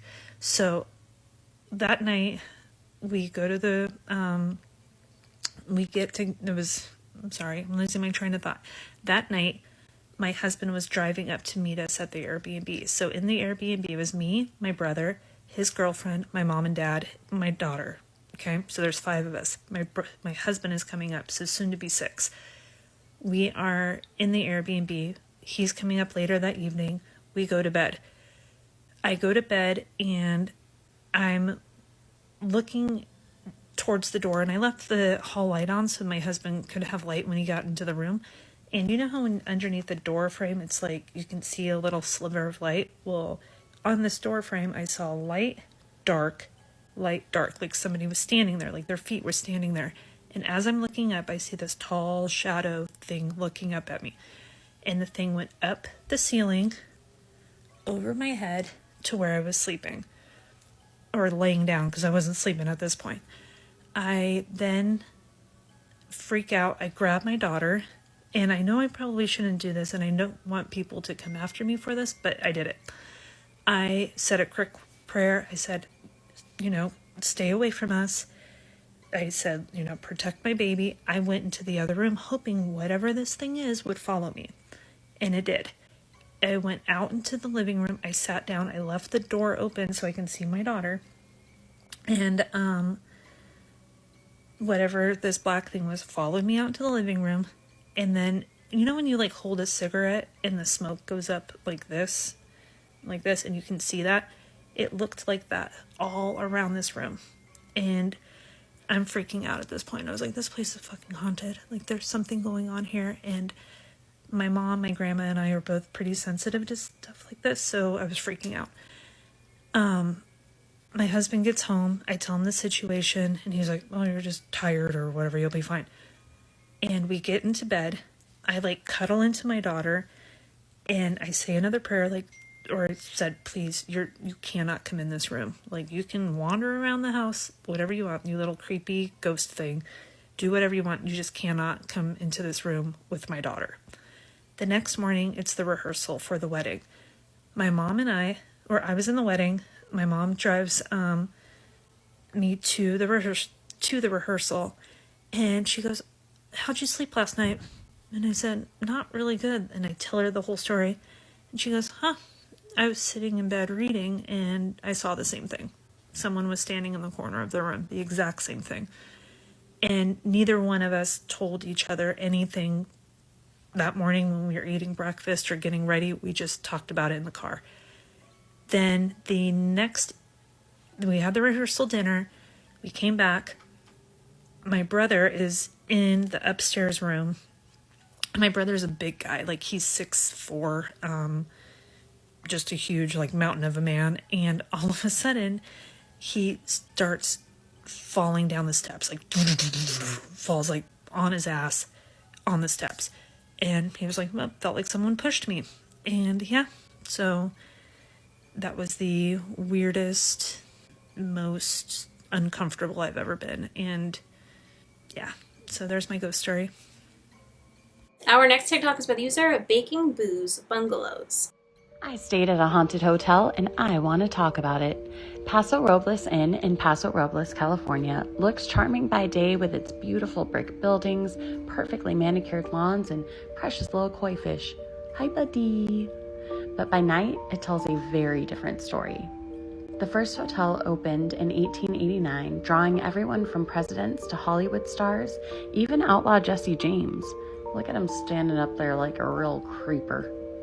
But in December 1940, a fire tore through the building, sparing only the ballroom. Night clerk J.H. Emsley saved every guest and then died that same night. Some say he now hangs out in room 1007, where the front desk once got call after call from an empty room. Even 911 was dialed. Technicians found nothing wrong, but staff claim the phone still acts up. Just Mr. Emsley checking in. But let's go back to that ballroom. This elegant room, just a story below where I slept, no big deal, has its own Lucifer, a little girl named Helen, thought to be the daughter of an early manager. During renovations, workers heard laughter, footsteps, and saw tools vanish, especially near room 1211, which, excuse me, pause here. I'm not usually an orb girly, but do you see them? Do you see them? I get it, it's probably just the lights, whatever, but I was shooketh. And then there's the wine room where the spirit of Cecilia Blackburn tugs at hair, locks cellar doors, and makes her presence known to startled employees. One night, the lobby piano began to play on its own. Lights flickered in time with the music, and when the last note rang out, two glowing orbs, sound familiar, drifted away from the bench. And like, hear me out, what if it was the same orbs I saw at 1211? Stop being a naysayer. Guests come out for the vineyards and the views, but some leave with a story they can't quite explain. Anyway, after I checked out, I went to a coffee shop that had a sign that said drink raw milk, which is a horror story all in its own. I'm gonna get back to baking soon, I promise, but I'm on the road. I love you, bye! Our next two TikToks are by the user Hyper Rebellionism. Let me tell you another story about the Oceanside house in California. This is the same house where I had my first paranormal encounter when I was 5 years old. If you haven't seen that video, go watch it. High spiritual activity, portals, spirits coming in and out of this place. So 10 years later, I go stay at my aunt's house with my little sister. We're staying while she's renovating it, so there's no flooring. Nails are exposed on the staircase type. She's getting it prepared for new tenants, alright? So I loved hanging out with my aunt because she was helping me with my spiritual abilities. And I read every book I could get my hands on because she had a lot of them. Anyways, me and my little sister were like, let's go ghost hunting. So we went upstairs, we're like looking around the rooms, you know, and there was always one spirit that stayed no matter what. It was this mean old lady. So we went downstairs, told my aunt, hey, you got that mean old lady upstairs being a menace. My aunt grabs her smudging kit and tells the old lady to leave. Mind you, I can hear spirits when I'm really in tuned and open myself up. I can hear them as loud as I'm talking to you guys. My sister hears them in a whisper, but she can see them clearer than I can. So our abilities are slightly different. Anyways, as my aunt was like, you need to go, she's sitting there doing the whole smudging process, I hear her, I'll go when it's my time. That was me. That was it. Your boy cleared the staircase. Both of them. I took 2 steps.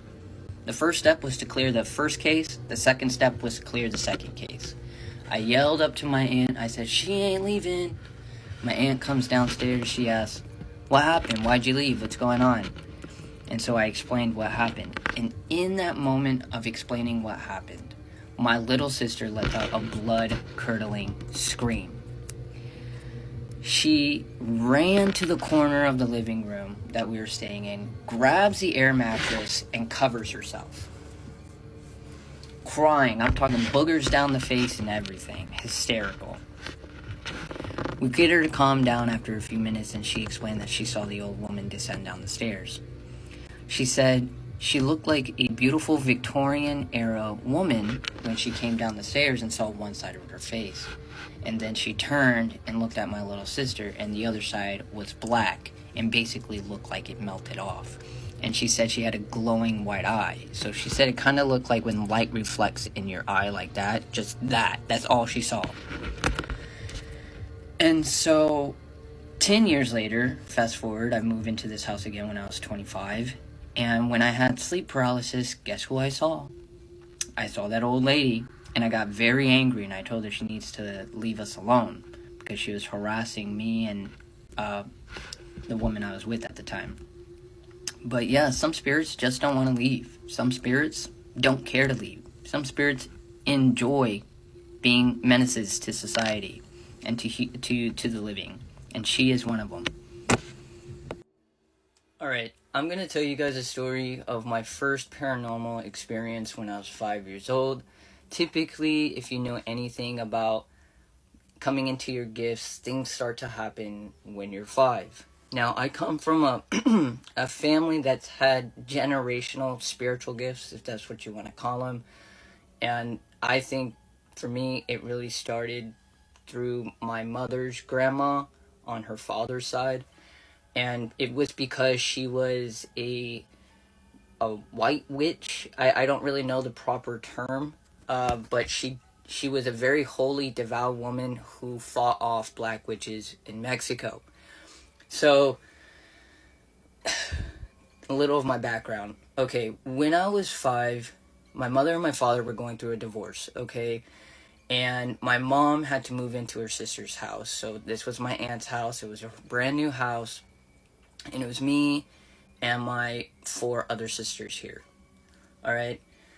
And this house, according to my aunt, the entire community was built over a gravesite. They had to dig up the bones and move it somewhere else in order to build this community. Now, that's what she said, so I trust my aunt, alright?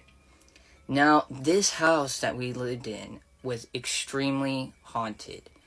Over the years, my aunt had to get shamans, Wiccans, priests to bless this house. But nothing worked. Now, one faith worked in cleansing whatever was in this house. Come to find out, this house had vortexes or portals basically entry and exit points for spirits to come and go. And she had 2 or 3, according to multiple shamans and witches or witch doctors or whatever that came in this house to try to get these portals to close. They couldn't do it, so they left little trinkets. Anyways, so you need to know the background of this house and the activity of this house. When I was 5 years old, I remember this as clear as day. I didn't talk about this for 15 years. I didn't talk about it for a very long time. I didn't tell anyone. I went downstairs, went to the garage, and I remember opening the door and seeing the corner of the garage pitch black. And I kept staring because I could see something moving, and then it started taking this shape, this form, and it turned into imagine Beast and Beauty and the Beast, but with bigger horns, and not the feet as his feet, but hooves, and this thing had wings. I don't know what I was looking at. I was in total shock and total terror, and it had red eyes, and it turned and it looked at me and it started walking towards me, but not walking in the sense where we would be like, okay, we can see each step. It was walking and then poofing, like Nightcrawler, and coming even closer with each step. It would disappear and come closer, disappear and come closer. I freaked out. I obviously was holding still for a couple seconds trying to process what my little 5-year-old mind was looking at. But I ended up slamming the door and running outside, and I just freaked out. Now, later on in this house, more things started to happen to me.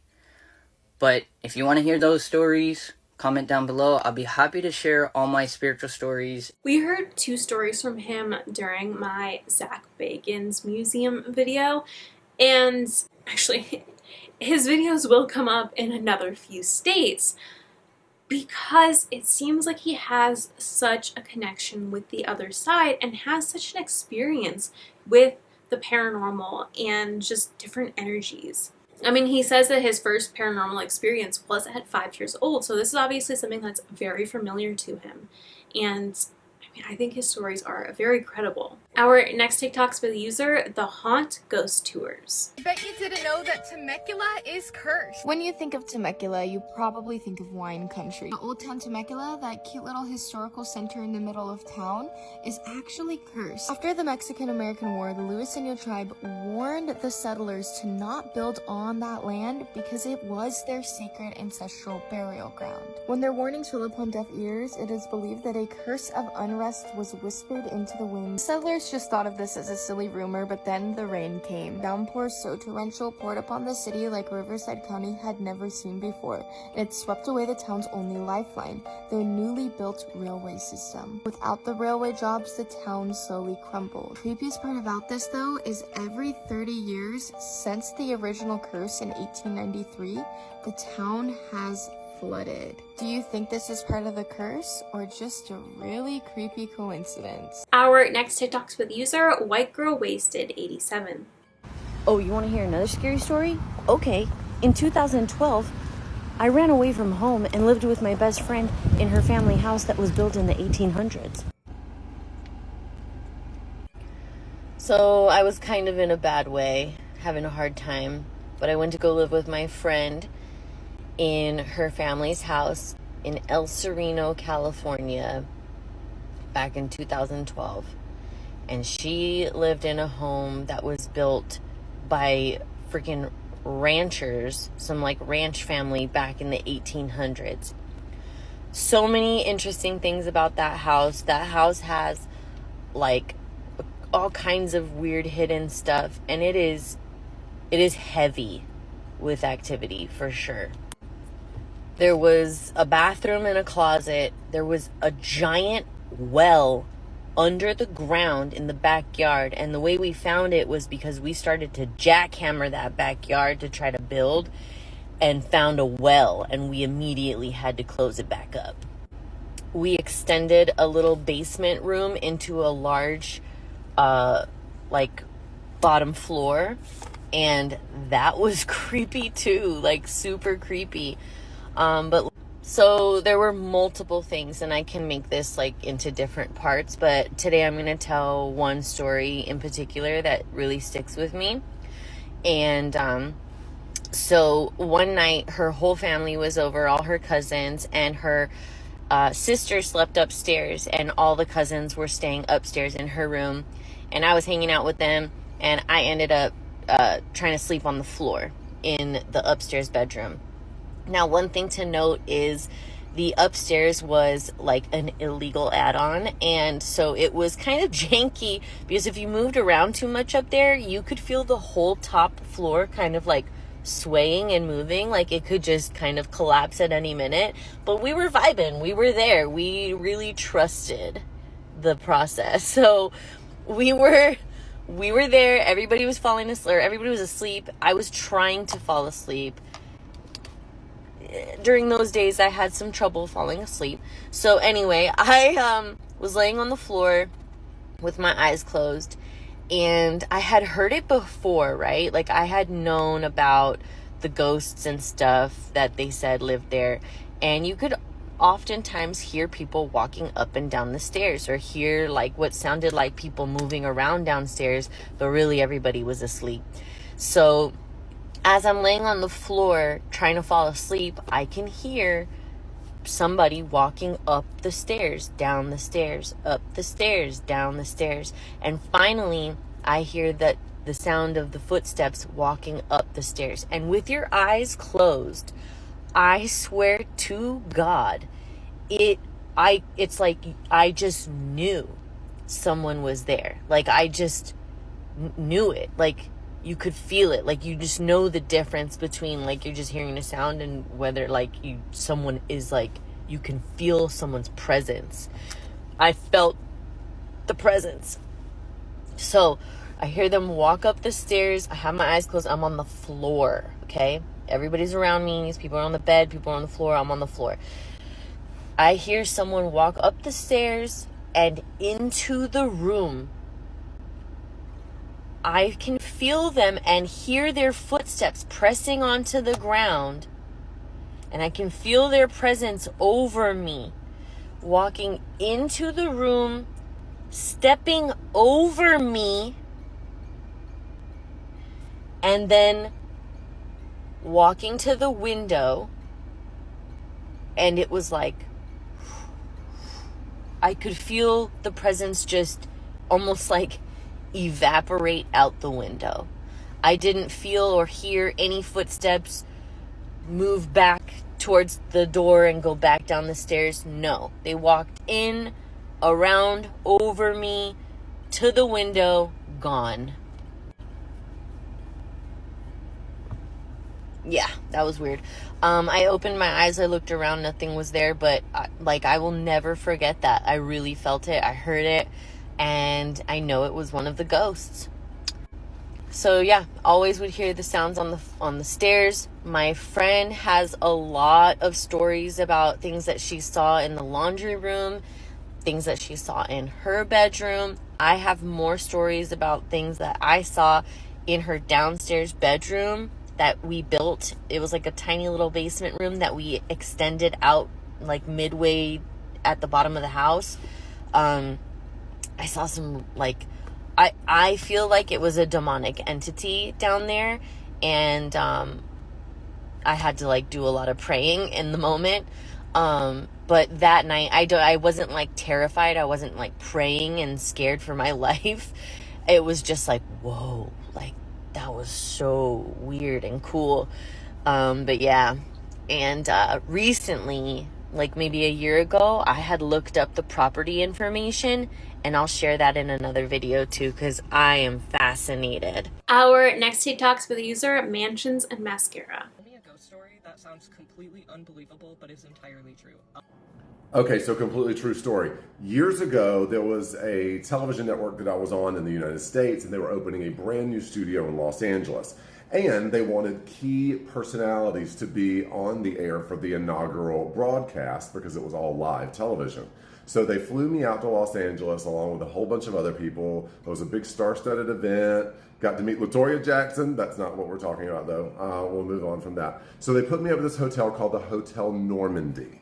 And it was an old hotel. You could just tell it had like a lot of history, a lot of energy. I checked in probably like 11:30, 11:45, midnight. Went to my room immediately upon walking in that room. And you guys, I can only explain this by telling you, have you ever had that feeling where you knew you were being watched and you turned around and you were being looked at? This is the same kind of feeling. I didn't physically see a person in the room, but I'm telling you that there was a man standing in the corner of that room. I just knew it without a shadow of a doubt. I knew that there was something in the room with me. So I quickly put down my clothes, my bag, turned and walked out, and I was leaving the hotel, found this little bar on the corner. I walked in, sat down by myself, which I'm pretty used to because I've done television for a long time and I've traveled a lot alone. I'm sitting there at the bar, and there were these two individuals, the bartender and one other person, who were talking. And you know how you can just tell that these people were not tourists. These people were locals by the way that they were communicating with one another. So I asked them, I said, hey, guys, do you mind if I ask you a question really quick? What's the deal with this hotel? And the bartender did not miss a beat. He looked at me, he said, what did you see? I said, well, I mean, it's not that I saw something necessarily, but there was someone, he said, standing in the corner of your room. I said, absolutely, yes, 100%. They said, yeah, he said, we get a lot of people that come in here and talk about the man that was standing in their room. So, I just got chills just thinking about it. So then after I finished a drink, I was tired. I went back to the hotel and I just happened to go by the front desk and there were two individuals standing there. And I said, hey, crazy question. Has anyone ever complained about a haunting of their hotel room? And the girl very quickly kind of looked over at the guy, and then the guy said, what room are you in? And I told him the room. I can't tell both of them the room. I can't remember. Let's just say 217. And she goes, oh. And I looked over at her, but then she got real quiet all of a sudden. And then the guy goes, well, nothing's ever been reported from that room. Just letting you know. And I ended up having to stay in that hotel room for the duration of my trip. And at one point, I just needed to get some sleep. The door would tap the bathroom sink. It would just kind of like tap it.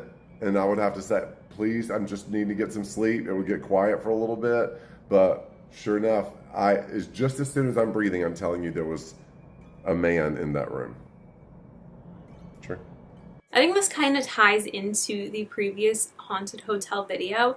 I feel like there's so many hotels in LA that are haunted. Again, just because of the wide range of people that come to the city with different hopes and dreams, aspirations, and the energy is just so intense that even if it's not necessarily a ghost from someone who passed there, it is residual energy kind of playing itself out over and over again.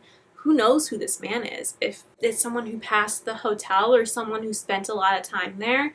In regards to the Roosevelt Hotel, Marilyn Monroe is said to haunt it, but she obviously did not pass there, but she spent a lot of time there. So it's not necessarily maybe Marilyn who haunts the Roosevelt, but residual energy from her stay there. So it makes me so curious. It's like, I wonder who these people are that they're having experiences with these ghosts. Like, is it someone who lived there for a long time? Is it someone, maybe who found out that they made a big role, or found out that they didn't make the role that they wanted, or who knows? It's like, I really wish we had this history and explanation. I'd be so curious to do investigations and try and talk to these spirits and find out how they ended up there. Our next 5 TikToks are with user China X Kelly. Story time of how I met a real life demon and was technically living with it. So this was a couple years ago, around the time I first moved to LA. I was living in a shared housing with a bunch of different creatives. Because I moved to LA very young and it was all I could afford at the time. Fast forward, I do have my own place. Woohoo! No shame in the game though, baby. So I was dating a guy at this time, and I believe it wasn't his first time to take like shrooms, psychedelics, mushrooms, but it was my first time, I believe, and I felt super comfortable with him. It was a beautiful sunny day in Los Angeles. We went to the park and took some. It was close to the shared house I was staying at, so we like walked there, took some of the mushrooms, and then eventually started making our way back to where I was living, because usually if we had nothing to do, we would just chill in like the living room at the shared house I was staying at. Now in this house, there was many people living here. There was like a men's room and there was a woman's room. There was like an upstairs room. I was staying upstairs at this point in one of the rooms, and a lot of people were staying downstairs in the rooms. Even the landlords were staying there too in one of the rooms. It was just a lot going on in this house. One of the women who lived there, she was older than majority of the rest of us there. I would say she was probably at this time like in her late 30s, and she just was every negative stereotype of a white woman there could be. Like no one in the house really liked her. I was like cordial with her. She was just very obnoxious, kind of rude, just not really socially aware, it seemed. Like I said, no one really liked her. No one really got along with her. People would just try to avoid her. She was from Boston, if I'm not mistaken. So eventually me and the guy I was dating at the time, we come back to my house I was staying at, and we're already starting to trip on these mushrooms. And as you guys know, when you do take like those psychedelics, yes, they are natural, and they basically make the veil in the spirit world very, very thin. And backstory on me, I have a lot of ties in spirituality. I have a lot of ties in magic, in dark arts, in my ancestors, and those who came before us, when it comes to astral projection, when it comes to psychic dreams, when it comes to all of that. I'm already involved in all of that, right? Come back to the house, and everyone who's living at the house is outside. There's a lot of commotion happening with some of our roommates, a guy and a girl. We'll get into that in another story. But all the roommates are like outside trying to deal with this commotion that's happening with these two other roommates. As I'm tripping, I'm like, oh wow, like I'm seeing everyone's aura, all of my roommates' aura. There's one specific girl, I forget her name, let's just say her name was Mary. She was from Russia, I believe, and her aura was just so beautiful. I was like, wow, like I'm seeing her in a light I've never really seen her in before. She's a good person. Like her aura, her energy was just so light and airy. I could just tell she was just such a sweet person, and it made me really look at her differently. And I was like, wow, just looking at everyone, like all my roommates, like, wow, okay, like this person, they might have some baggage, but they're so cool. They have a good heart. You could just read people pretty well when you're on mushrooms, right? So this white woman who I'm talking about, the obnoxious one that no one really liked, let's just say her name was Rebecca. She's outside with all of us too, trying to deal with this commotion that's happening. There's like this altercation that happened with two of the roommates, a guy and a girl. And she's like down the stairs. The rest of us are up the stairs, and she walks up the stairs where me and my boyfriend at the time are. She has to pass through us to get into the home. I guess she's going back in the home. And she looks at us, me and the guy I'm dating, in our eyes. And it was such a demonic look, like we could see through her.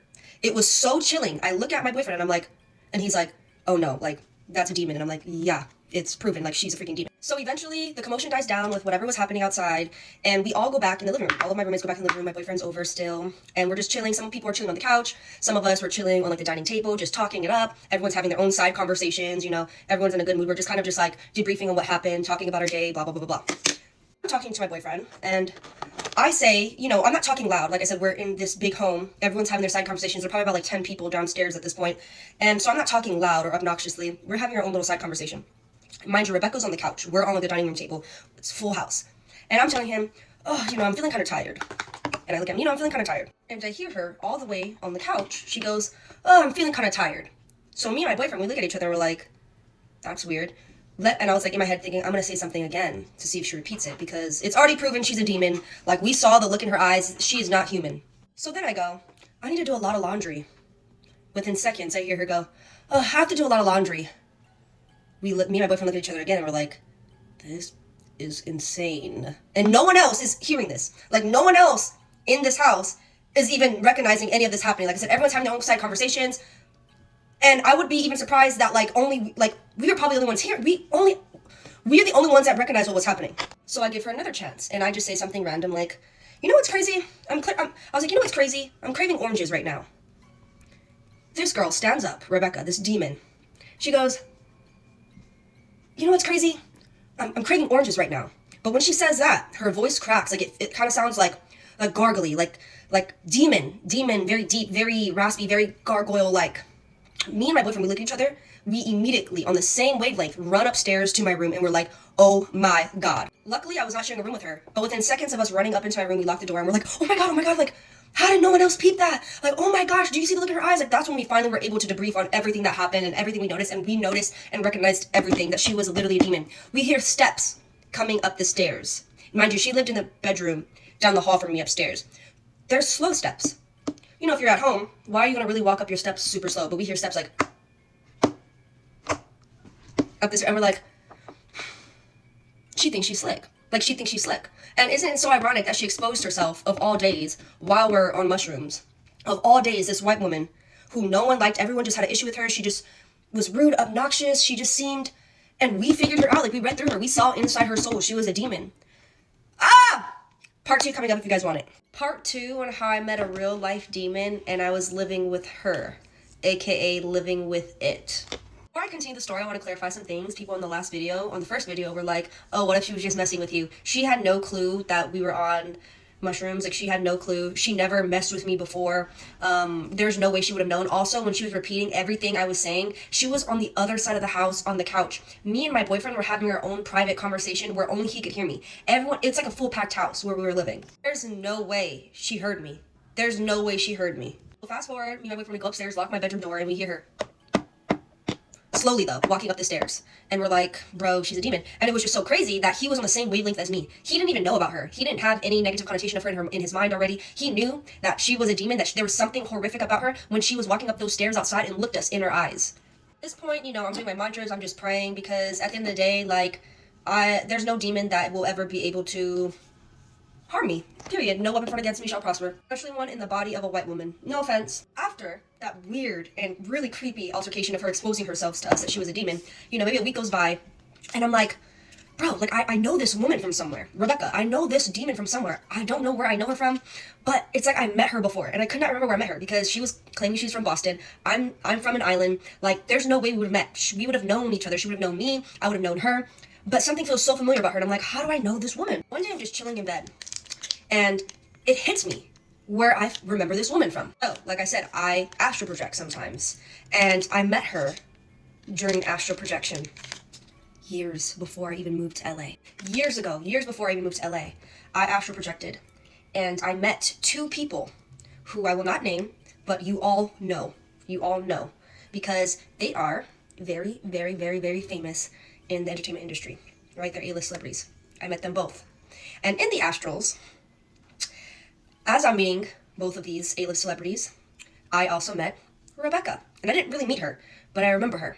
Because in the astrals, these two celebrities, I won't say their names, they were holding a summer camp, if you will, for creatives. Mind you, I met Rebecca in this house for creatives, right? It was like a house full of different creatives from all walks of life, and we were living there for like really, really cheap, because it's like, obviously it was very expensive in LA. So these celebrities, these two celebrities, they're holding like this summer camp. They're holding like this camp, right? And in this camp, which I later found out is actually something they do in real life, but stay with me. They had a bunch of different creatives. Some were singers, some were actresses, some were dancers, some were models. And they take you on this camp and they teach you everything about the industry, right?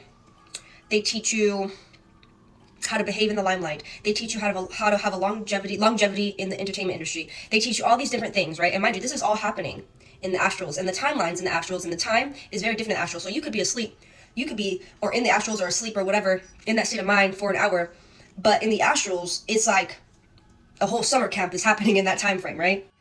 Me, Rebecca, and a bunch of other creatives, we were chosen to partake in this camp, right? We're feeling very lucky. We're like, okay, period. Met y'all in the astrals, period. I had no idea who Rebecca was. Like I said, I didn't even remember I knew her. I didn't even know her. Fast forward, right? At the end of this camp, they take all the creatives, these two celebrities in the industry. They're working together. They take all of us and they're like, okay, before we push you guys to the next level in your waking life, because a lot of you guys who are very in tune with all of the stuff I'm saying, if you don't get it, you don't get it, and that's okay. But those who are in tune with what I'm saying, a lot of things have to happen in the astral before it can happen in real life. Yeah, with these two powerful people, they take not only me, Rebecca, and all these other creatives, and they're like, okay, you guys finished the program. Before we push you to the next level, we just have one more thing. You guys must do before we give you the golden key, before we give you all of your wishes and dreams in the industry. So we're all looking around at each other like, okay, I mean, we just finished this program. Now there's a catch.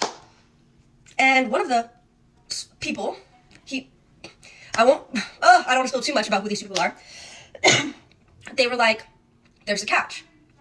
if you want this golden key and you want these things to manifest in your waking life and you want these things that we taught you to be true, you must give us some of your energy. Ding, ding, ding, ding, ding, ding. Things go off in my head. And I'm like, of course there's a catch. Of course I gotta sign over some of my energy. Energy is cold word, but they literally mean some of your energy. Like, harness some of your energy. And I'm like, within 30 seconds, it felt like in the astrals, I'm seeing my life on what it can be if I don't give them some of my energy, which will be, you know, normal life, middle class. I'll be in the industry, in my own way, or I give them some of my energy, which, you know, that's a huge catch, because once they harness that energy and they use you in that way, and if you know what I mean, you know what I mean, then I might be up there with them. So it's going through my mind, and I'm like, dang, which one do I want to choose? I'm looking at everyone's trying to make that decision in their head. Mind you, they're not the only ticket to the entertainment industry, but they are very up there. I will not say names, but a lot of you may know who I'm talking about. So, I'm sitting here thinking, what do I want to do? I see my life flash before my eyes. Mind you, I'm still going to get back to the Rebecca girl. But Rebecca, all these other creatives, we're all like, oh my God, what are we going to do? Do you want to give up some of your energy for this? Or do you really want to back away? Now, the energy these two people in the astrals were giving off to us, at this point, me looking back at the story, when I was in bed, being like, how do I know Rebecca? Rebecca, this demon, she seems familiar. She probably was an agent. She's an agent. She's a demon agent. She's an agent in the astrals because, girl, I don't think she was a real, like, all of them could have been deploys, and I could have just been one of the real, like, humans with a soul in the astrals, and all the other creators could have been deploys because she is not human. That Rebecca is not human. Long story short, though, I'm like, what am I going to do? What is going to be my decision, right? And the energy I'm getting from these two higher-ups in the entertainment industry is that, like, they spent all this time, all these resources on teaching us, all these creatives, all this knowledge about how to have longevity in the entertainment industry, how to do this. And if we were to say, if one of us or any of us were to say, you know what, I do not want to give up my energy, I knew something was about to go down. I really want to tell you guys the next part in part 3 and what I chose. Let me know below if you want me to continue this because it all ties together. You're going to blow your mind. How I met a demon in real life, part 3. So recap, right? These two people who I will not name, but everyone knows them. You know them. Let's just say this. If I were to say this and come out with this years ago, many years ago, no one would understand what I was saying, but it is the age of Aquarius now. So everyone's waking up. These things I'm going to say is nothing new. It's actually quite on point, very on brand. And for me to have this astral projection many, many years ago is kind of baffling to see these things unravel with these people in current day. This man and woman who are in charge of these creatives, me included, by the way, to this day I'm thinking maybe they weren't even real creatives. Maybe they were just props being used to influence me in the astrals to make a decision. This man and woman, the man was in charge, right? He was doing all of the talking, which was interesting. He was the one that was telling us, you know, this is the catch. He was the one that was telling us, we need your energy before we can promote you. He was the one, definitely his energy was way stronger, which is kind of ironic considering who these people are. So I finally decide in the astrals, and I'm like, you know what? I'm not going to do it. I'm not going to do it. I'm not going to take the deal. I'm not going to give you a piece of my energy. You're not going to be able to control me and use me like you use all these other pawns up under you. Oh, hint, hint. Key factor, I forgot to mention. During the camp, right, just a little flashback, during the camp, there's a moment in time where these two people were speaking to everyone privately at one point. Kind of like they were at a, you know, when you're about to sign a contract or they're giving you a rundown about everything, you're at a table with executives or something, right? So at one point, flashback, I was at the table with them, and I was in the middle of both of these two people. And the man was playing footsies with me under the table. Mind you, I'm like, I felt uncomfortable because I'm like, okay, he's coming on to me. I'm aware of that. But the woman and him are together. Like, it's a known thing. Like, they're in a public marriage. And obviously, at this point in my life, I really respect the woman who I'm meeting with. I really respect the woman. So I'm like, I'm freaked out. I'm like, oh my God, like, don't, in my head, I'm like, oh my God, stop playing footsies with me on a table. Like, if she finds out, she's gonna, like, me or something. Like, no, bro, like, aren't you, like, taking, like, with the baddest in the game? I can't say too much, but y'all know. So there's so many red flags. I was like, like, what is going on? This is too much for me. Fast forward, right? And I finally tell them, fast forward all that when they're getting to the thing, they're like, okay, make a decision. Energy or no energy. If not, then you ain't gonna be the one. So I'm like, you know what? I'm not doing it. I'm not doing it. The energy shifts completely. Now it feels like it's only me and them in this room now. Where'd the other creatives go? It's just me and them. Now the woman, right, out of the two, she bends down, and they're like, okay, bet. That's energy. Okay, bet. I could tell they were not pleased with my answer. She bends down, and she kisses me on my belly. Not only does she bend down and kiss me on my belly, she looks up at me while she's kissing me on my belly. She crouches all the way down, kisses me on my belly, and gives me a devilish smile, looking up. And she didn't really talk much at all during the astral projection, during the summer camp. He was like the one, it seemed, in charge of her, even in charge of all of us. He was the one. She was even being controlled by him. But all she does is crouch down, look up, and give me the creepiest, like, devilish smile in her eyes. Those eyes. Part 4, y'all ready? Part 4 of how I met a real life demon. If you haven't already, you need to watch part 1, part 2, part 3 to truly understand what I'm talking about here in part 4. So let's get into it. Also, side note, no filter needed, baby. No filter needed. Ooh. Well, as this woman bent down, after I told both of their arses, no, I will not be taking the deal. You will not be getting any of my energy. Because as you guys know, once someone has that energy and you make that deal and you sign that contract and they have some of your energy, it may sound, oh, it's just a little bit of my energy. Oh, they now control you. They now own you. They can harness you. She bent down and kissed me on my stomach, aka my womb, and looked up with such a devilish smile, and in her eyes were nothing like I've seen before. So I chose no deal. That's what I chose.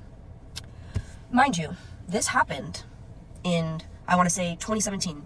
Remember Rebecca, right? Let's say I met Rebecca in 2020. This astral projection, where Rebecca was one of the creatives potentially getting signed, this astral projection happened in 2017. I had no clue about Rebecca. And then I meet the demon in real life in about 2020 in Los Angeles, someplace totally different than where I had my astral projection. So, one day, I'm in the kitchen in the shared house that I used to be staying at, where Rebecca's living as well. And we're just chopping it up, because unfortunately at that moment in time I still have to live with her. And no weapon formed against me shall prosper. I'm in the kitchen, I remember this. I'm in the kitchen, I'm cooking something. And I have no clue how we got on this topic, right? I have no clue how we got on this topic that I'm about to say. But I say something, she says something, we're just bantering. The whole time I'm like, girl, I know the real you.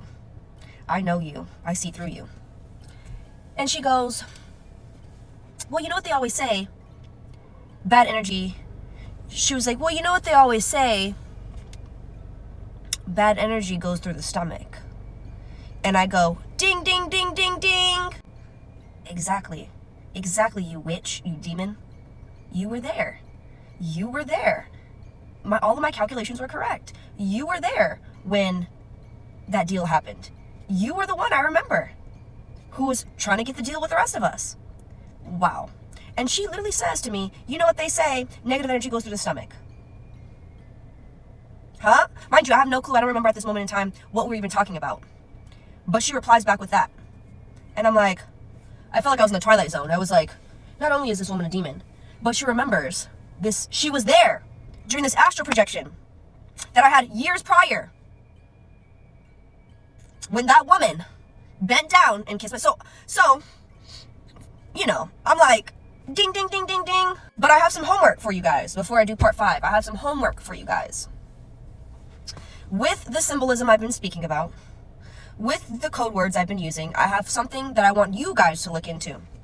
And when you find out more of what I'm talking about, do not comment specific names, please. Please don't be annoying.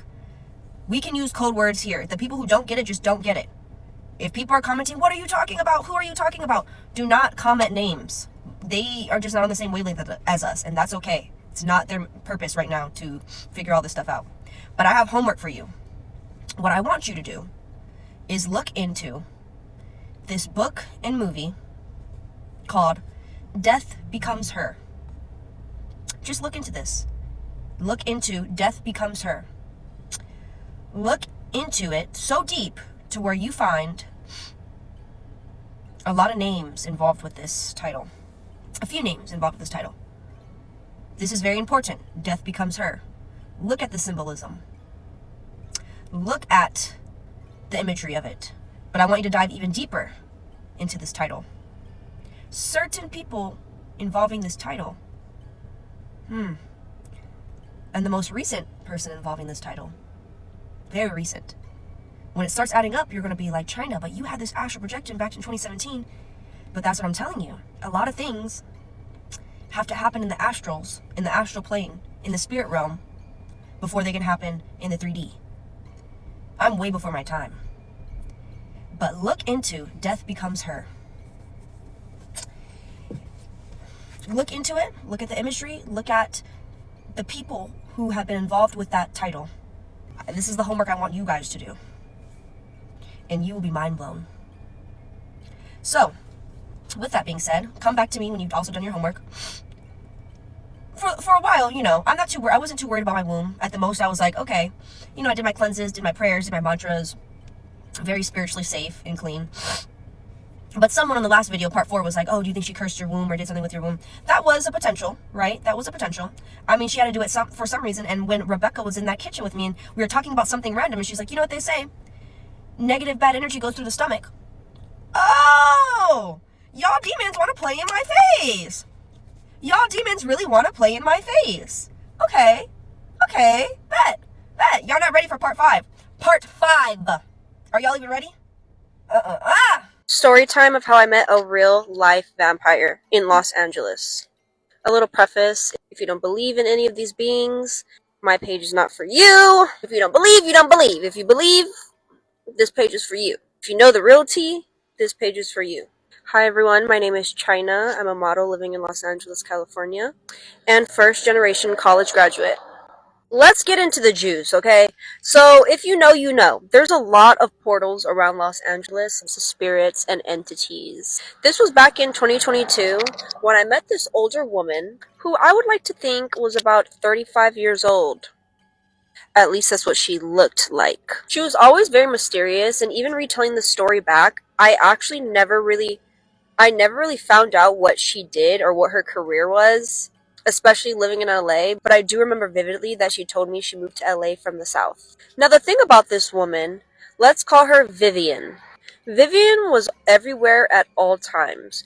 I remember there was an event back in 2022 that she was invited to, that our mutual friends invited her to, and I kid you not, we were on the phone with her and we're like, yeah, come to this event, and she's like, okay, well, I don't know how quick I could be there. I'm in Malibu right now. I gotta go all the way back to LA, and if you live in LA, you know, when it hit that rush hour mark and you leaving from Malibu trying to come back to LA, baby, you gonna be in that bed for a minute. I kid you not. This woman pulls up in 20 minutes. 20 minutes. She pulls up. But didn't you just come from Malibu? So there was a moment in time in this relationship. I don't really know if I would consider her a friend, but this older woman who kind of like dwindled herself in my friend group. And we were all loving it because we love making new friends. But there was a moment in time where I truly thought this woman was a pathological liar because she would just have these very crazy, abnormal stories. Like crazy stories. For example, how she was like, yeah, I'm in Malibu, and then she arrived at the event in LA in 20 minutes. It's like, okay, were you lying about being in Malibu? Like, are you a pathological liar? But there was other stories. Like, she would pull up pictures on her phone when we were alone together, when we were alone hanging out together, and show me people she's dated. And I'm like, baby, that person passed away in 1850. And you're probably like, China, she's probably just a pathological liar. Like, that doesn't mean anything. Okay, but wait. When I would ask her about these stories and these people she met who passed away in the 1800s, because mind you, she seems very sound, right? You know, she had her own place, she had her own car, she moved from the South to LA. You know, she's an older woman, so she has her life together, right? You know, she's not like screaming. She's not like showing any erratic behaviors. She's very chill, kind. There was one specific person in the music industry who she was like in love with, and I won't say his name, but she claimed that she took all of his energy, and because she took all of his energy, he no longer was like a A-list celebrity. He was kind of dwindling down, and he kind of lost that spark when it comes to like fame and popularity. So this one artist, I would always be like, how do you know him? Because this artist is like significantly younger than you. And I'm not saying young men can't like older women, because in my opinion, women are beautiful at every stage of their life. But of course I want the tea. So I'm like, tell me more about this, and how do you know him? She said she would see him every other night, and that she would go to him in his dreams. Because as you know, that's what vampires do. She would also claim that he would visit her too. Because as you guys know, it's not only women vampires, there's male vampires too. And a lot of people in the industry, we'll get into that another episode. She'd show me all these pictures of her on her phone, and this woman looks the same age she is. The current age she is, she looked like that in all the photos. She'd be like, yeah, this is me when I was 15. 15? Okay. What year were you born again? But things took a turn one day. One by one, people she had close relations to were literally losing their mind. Like, they just were not the same. Normal people we knew or we hung out with here and there, they started becoming literally insane. Comment below for part 2. I'm honestly not really sure what to say about these. There is no part 2 for the vampire story, but the astral projection story, I don't know, it's very interesting. Is probably the best way I could put it. Part of me wants to think that maybe it was kind of a dream situation. I'm sorry, I'm having a really hard time putting into words my thoughts on this story because it's a wild one for sure.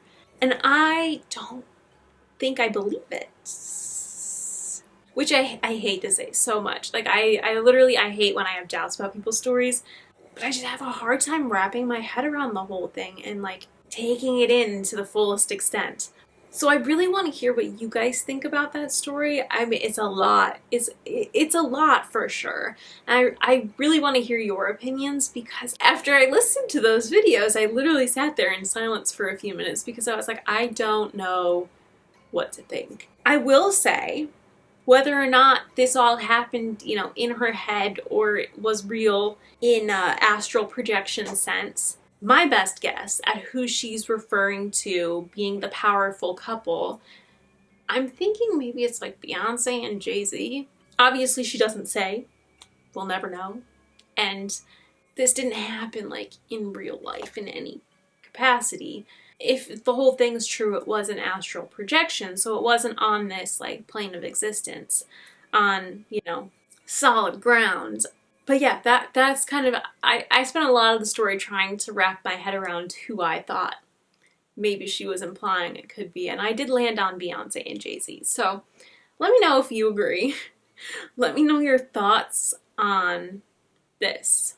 Our next TikTok's another by The Haunt Ghost Tours. No one's talking about how haunted the Roosevelt Hotel truly is. Let's take a look inside and I'll show you what's up. Now, the staff here at the Roosevelt have reported hearing a phantom piano player sometimes just tickling these ivories when no one's there to see. Portrait heartthrob and famed actor Montgomery Clift used to stay in this very room at the Roosevelt, and many in the staff say he's still haunting to this place to this day. From up here in the Roosevelt, you get a beautiful view of the Hollywood Hill, full of glitz, glamour, and gore. Talking about the Hillside Stranglers, the Manson murders, and the Wonderland Gang. I'll tell you guys more about the Wonderland Gang when you take the tour. One of the oldest ghost stories at the Roosevelt Hotel is the Lady in Red, the ghost of a former showgirl who still glides through these dance halls and lobbies every once in a while, just in the corner of your eye. If you're ever in LA, I beg of you to visit the Roosevelt Hotel. I suggest just staying there for one night, you know, so you have full access to the place. But maybe you don't want to stay there.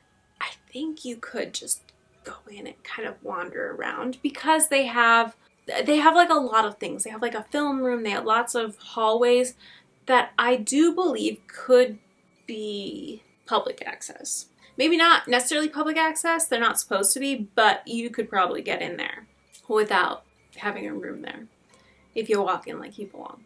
I really do recommend checking out the Roosevelt Hotel. It to me is so beautiful. Like, it's very much like Hollywood glam, and not like modern day glam. It is like old timey Hollywood glam. It is so beautiful. I honestly could just like sit in the lobby for forever, just admiring the fixtures and the woodwork and all the gold pieces. It is so beautiful in there. I mean, keep in mind, I also frequently think something's beautiful and then find out that it's severely haunted. We do know the Roosevelt is haunted, but I don't think there's anything dangerous about the Roosevelt. I just think it is a beautiful Hollywood hotel that has a lot of history. And you know, maybe you might run into Marilyn Monroe. Who knows? But I do recommend, if you go to LA, please check out the Roosevelt Hotel. It is so beautiful. Our next TikTok's by the user, Bay Area Jules. Would you spend the night in one of San Francisco's most haunted hotels? In the late 1800s, this was a finishing school for girls. Now it's a luxury hotel, but some say the headmistress never left. What's up guys, Bay Area Jules here, and welcome back to another episode of my series Boo in the Bay, where in honor of spooky season, I am unpacking all the lore behind some of the Bay Area's most haunted and sinister locations. And today we're going to be covering the Queen Anne Hotel in SF.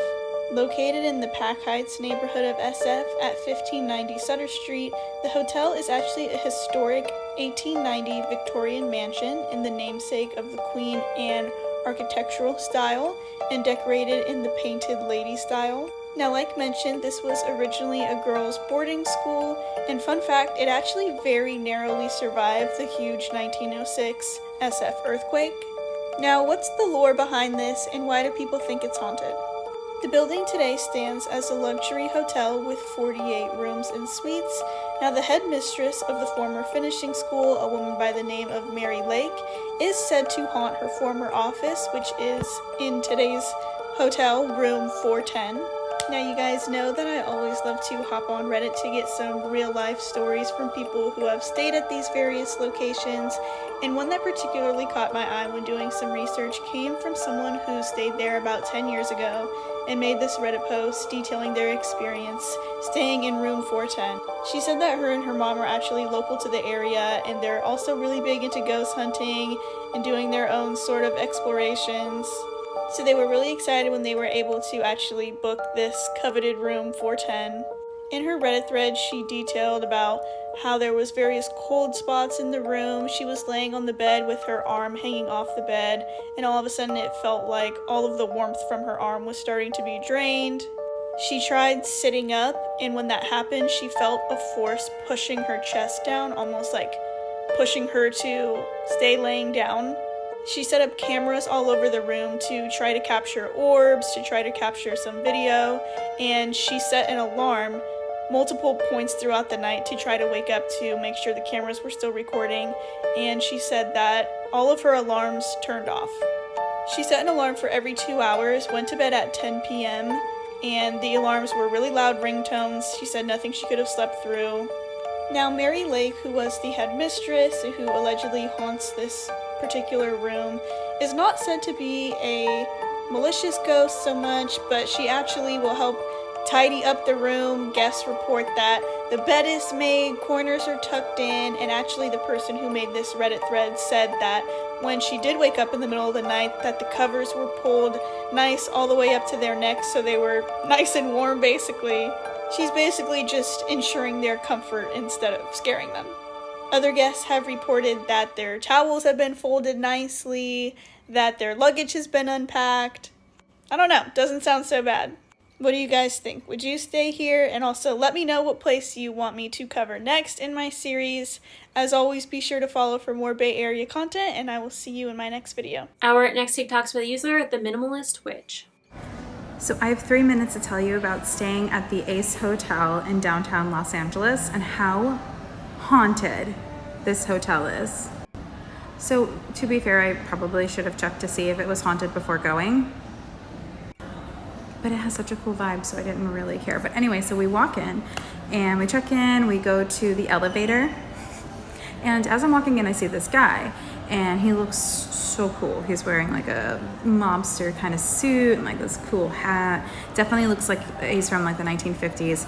And I'm like, okay, so they have like a party on the rooftop, and I'm like, they're definitely having a theme night. And I'm like, oh, excuse me.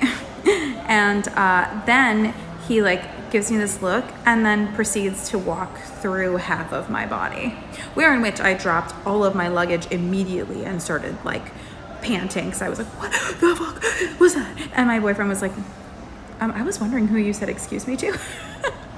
It was a dead person.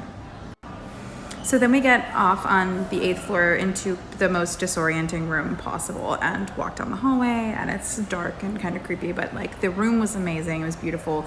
We had this like epic terrace that my intrusive thoughts had a heyday with, and the bed was beautiful, and we had this big open shower, and I was like, let's shower. In the middle of our shower, I start hearing blood-curdling fucking screams from a woman coming from next door. She was dead. So then we go downstairs, we go to the restaurant that they have, and I see this woman in like a long white dress come down the staircase. She's like laughing, and she goes back upstairs, and I asked the server if they were having like a party up top, if like otherwise like who could eat up there, you know?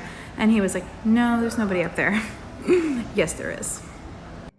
So long story short, if you stay in the Ace Hotel and all of these things happen to you, have fun. Oh, and then lastly, while I was sleeping all night, I just heard shuffling of footsteps on the carpet beside me. And so I talk to dead people every day as a medium, and that hotel scared the shit out of me.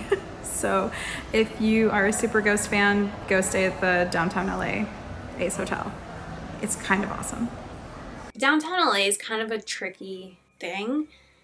I personally was never a fan of downtown LA. I've only been there a handful of times. I did stay there my first time in LA, and I've just never felt safe in downtown LA. Not to mention the traffic to get there and back, but I've never enjoyed any time that I've ever been to downtown LA. There's a lot going on. I think it feels off to me. I've never felt right when I'm in the downtown area. So I'm not surprised hearing stories about hauntings and strange things that happen in the downtown area, because again, for me, the vibe has always been very off. Our next TikTok is by user Coolray.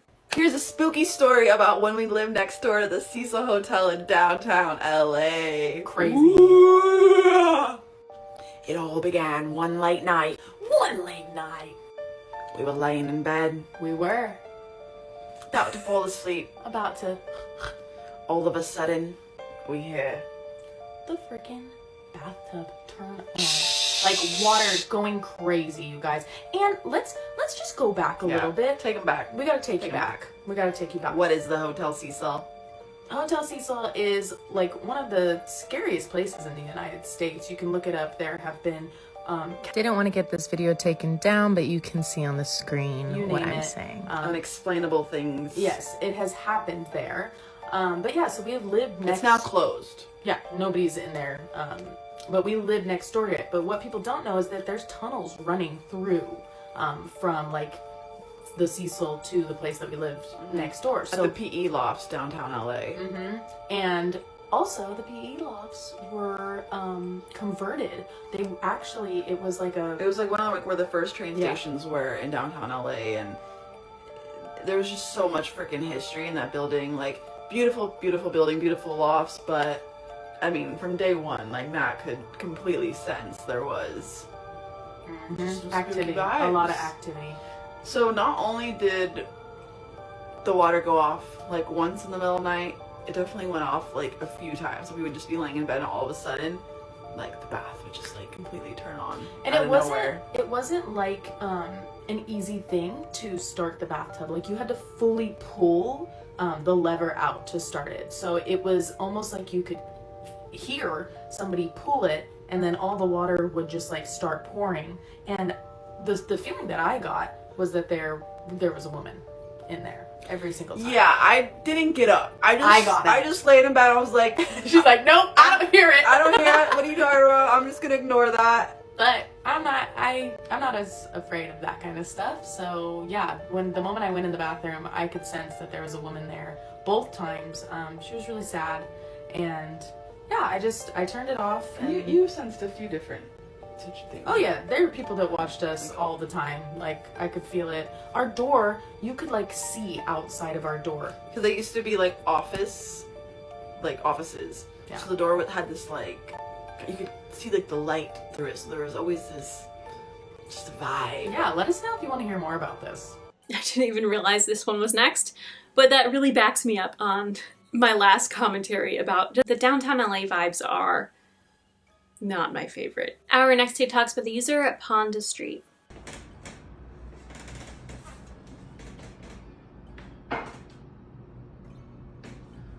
We're not going to talk about the chair that's just moving on its own. We're not going to discuss that. I'm just going to show you the room. So the rug is here, and I'm trying to decide if it should be this way, long ways, or wide, or the other way around. But I kind of like it like this.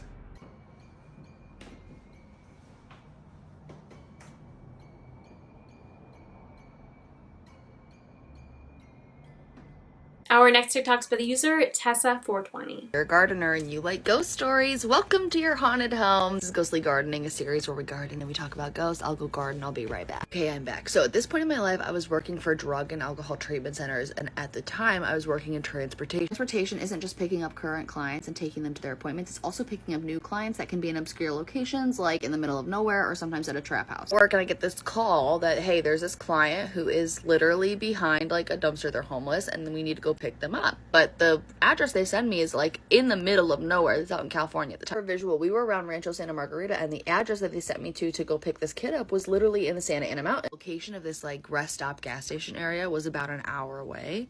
There was weird shit happening inside and outside of the car pretty much the entire time. For some context, I'd been driving the Rehab's like brand new 2019 Mercedes Sprinter 2500 for about 6 months at this time.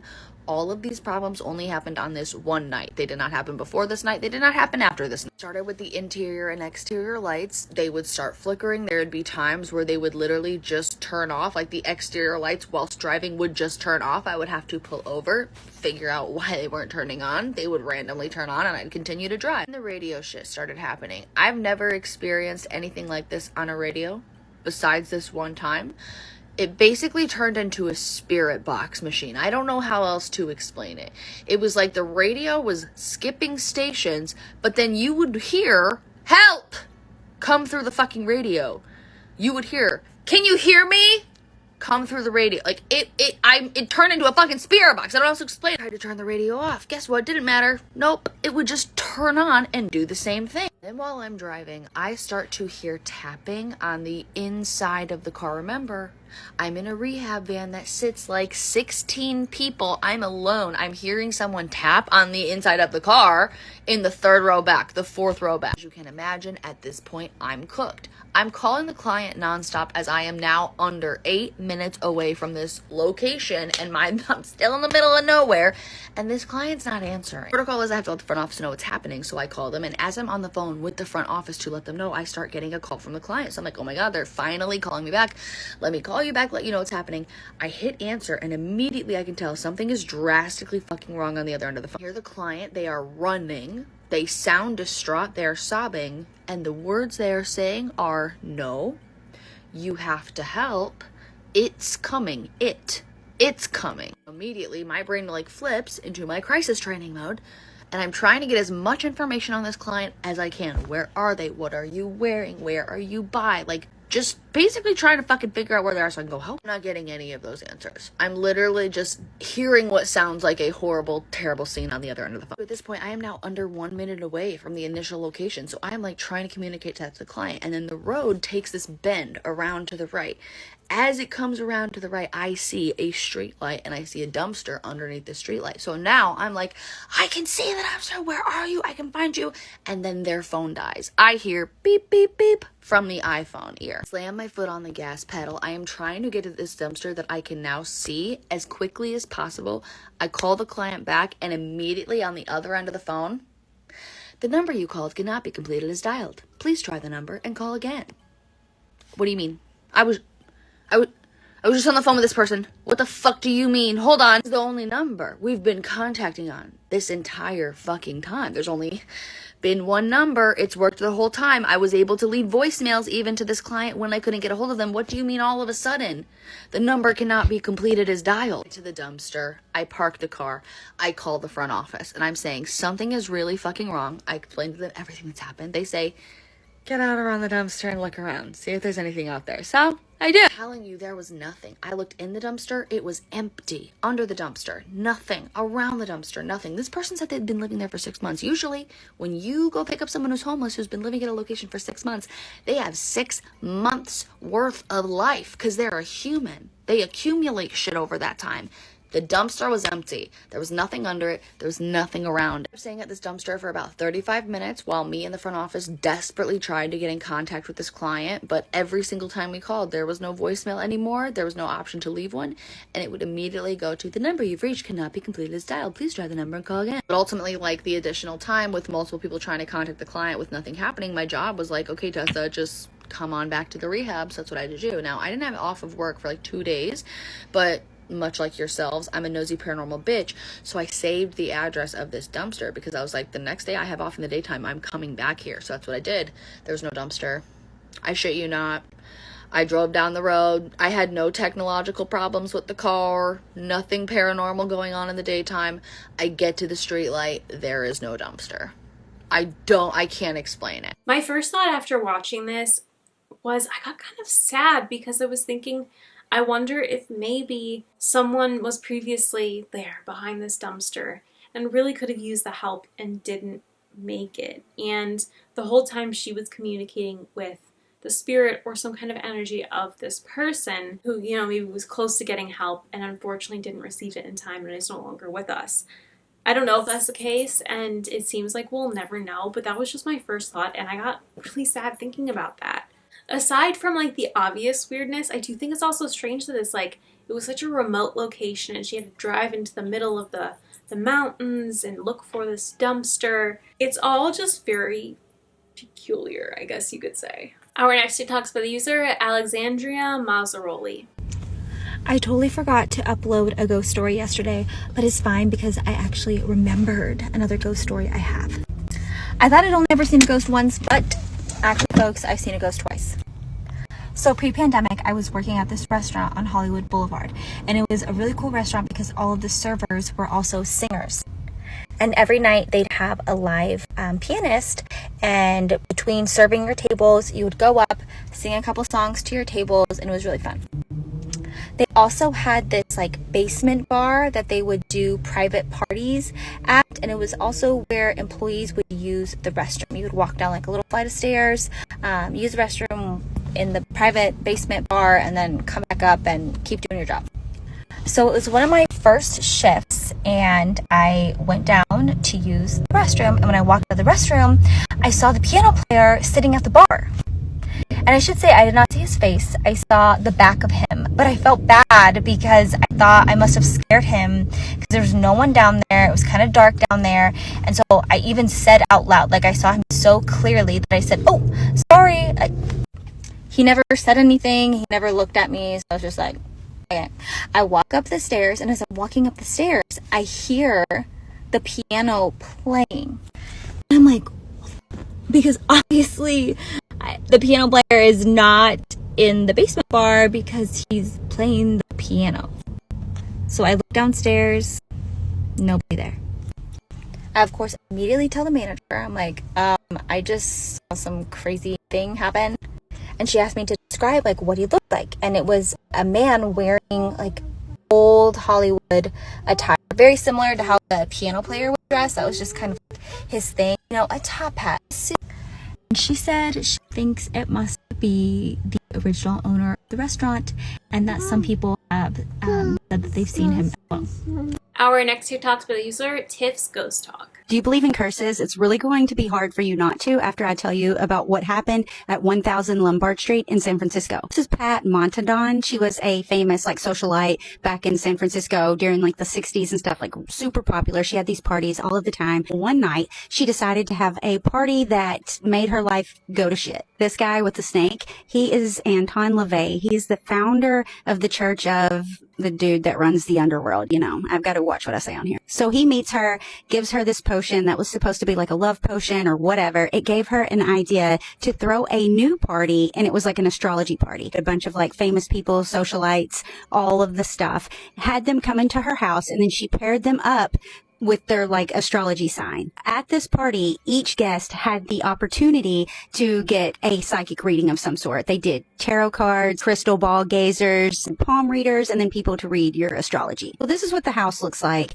It's kind of like a castle on the outside. So everything was going great until the guy that she had hired to read the tarot cards got super pissed because apparently he asked her for a cocktail. She went to get it. She started talking to the people that were there, got distracted, forgot all about it. Well, then he throws this big fit, says that he's leaving. He made sure he told her before he left that she was an unsufferable, ungracious hostess and that he had never been treated so badly, and he was going to put a curse on her in the house. Quote, "I lay a curse upon you in this house. I do not forget and I do not forgive. Remember that." And 2 weeks later, everything went to hell rapidly. So she had always been like a skeptic. She didn't really believe in all of the like spooky stuff until she started hearing walking around in her house. The rooms would be cold. She couldn't get them to warm up. She started hearing all kinds of like noise and people talking. The doors would lock and trap her in a room. But then she started hearing this song that would play throughout the house. She couldn't find where it was coming from, and it was called Mockingbird Hill. It would play on a loop. Then her house got broken into. Her car was vandalized. She tried to have another party. While she was having the party, the house caught on fire. No one knows why. And the cartel moved in next door, and they did not like her at all, and they would harass her anytime she went outside. But get this, the kicker of it, she once found a photo of herself underneath her pillow, and the face had been scratched out. This is her little dog that was freaking out, did not want to go in the house. He'd lived there for years, then just suddenly was like, no, I'm not doing it. And he ended up having to be rehomed because he got like so much anxiety. He was pulling his own fur out. After he was rehomed, he was fine, lived a long life. Then the worst happened. 3 of her friends, her very close friends, passed away, and all 3 of them had been at the astrology party.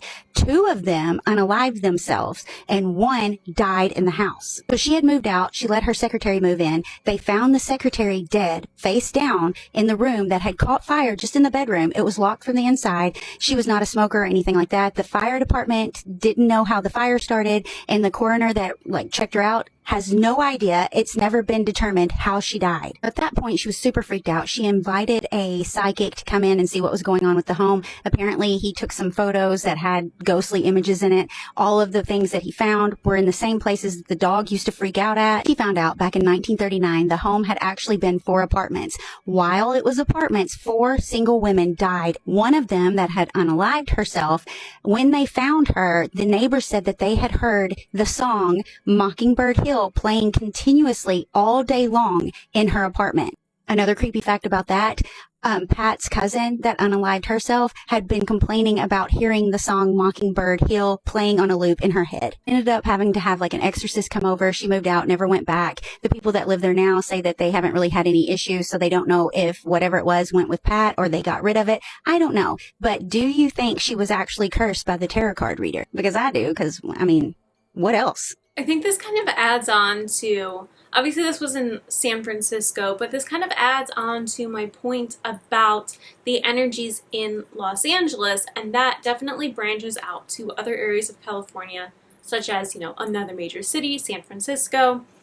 There's a lot of big names that come from California, and a lot of things that were created there, such as Anton LaVey creating the Church of Satan. That kind of reminds me of, Scientology is major in Los Angeles. We have these big organizations, these big names in this state. And it's like, to me, it makes perfect sense that there's so many both hauntings and urban legends and experiences and, notorious paranormal things because of, again, these big names, all of the people that come to this area in hopes of one thing, big energies, big creations, lots of money, lots of ambition, lots of power.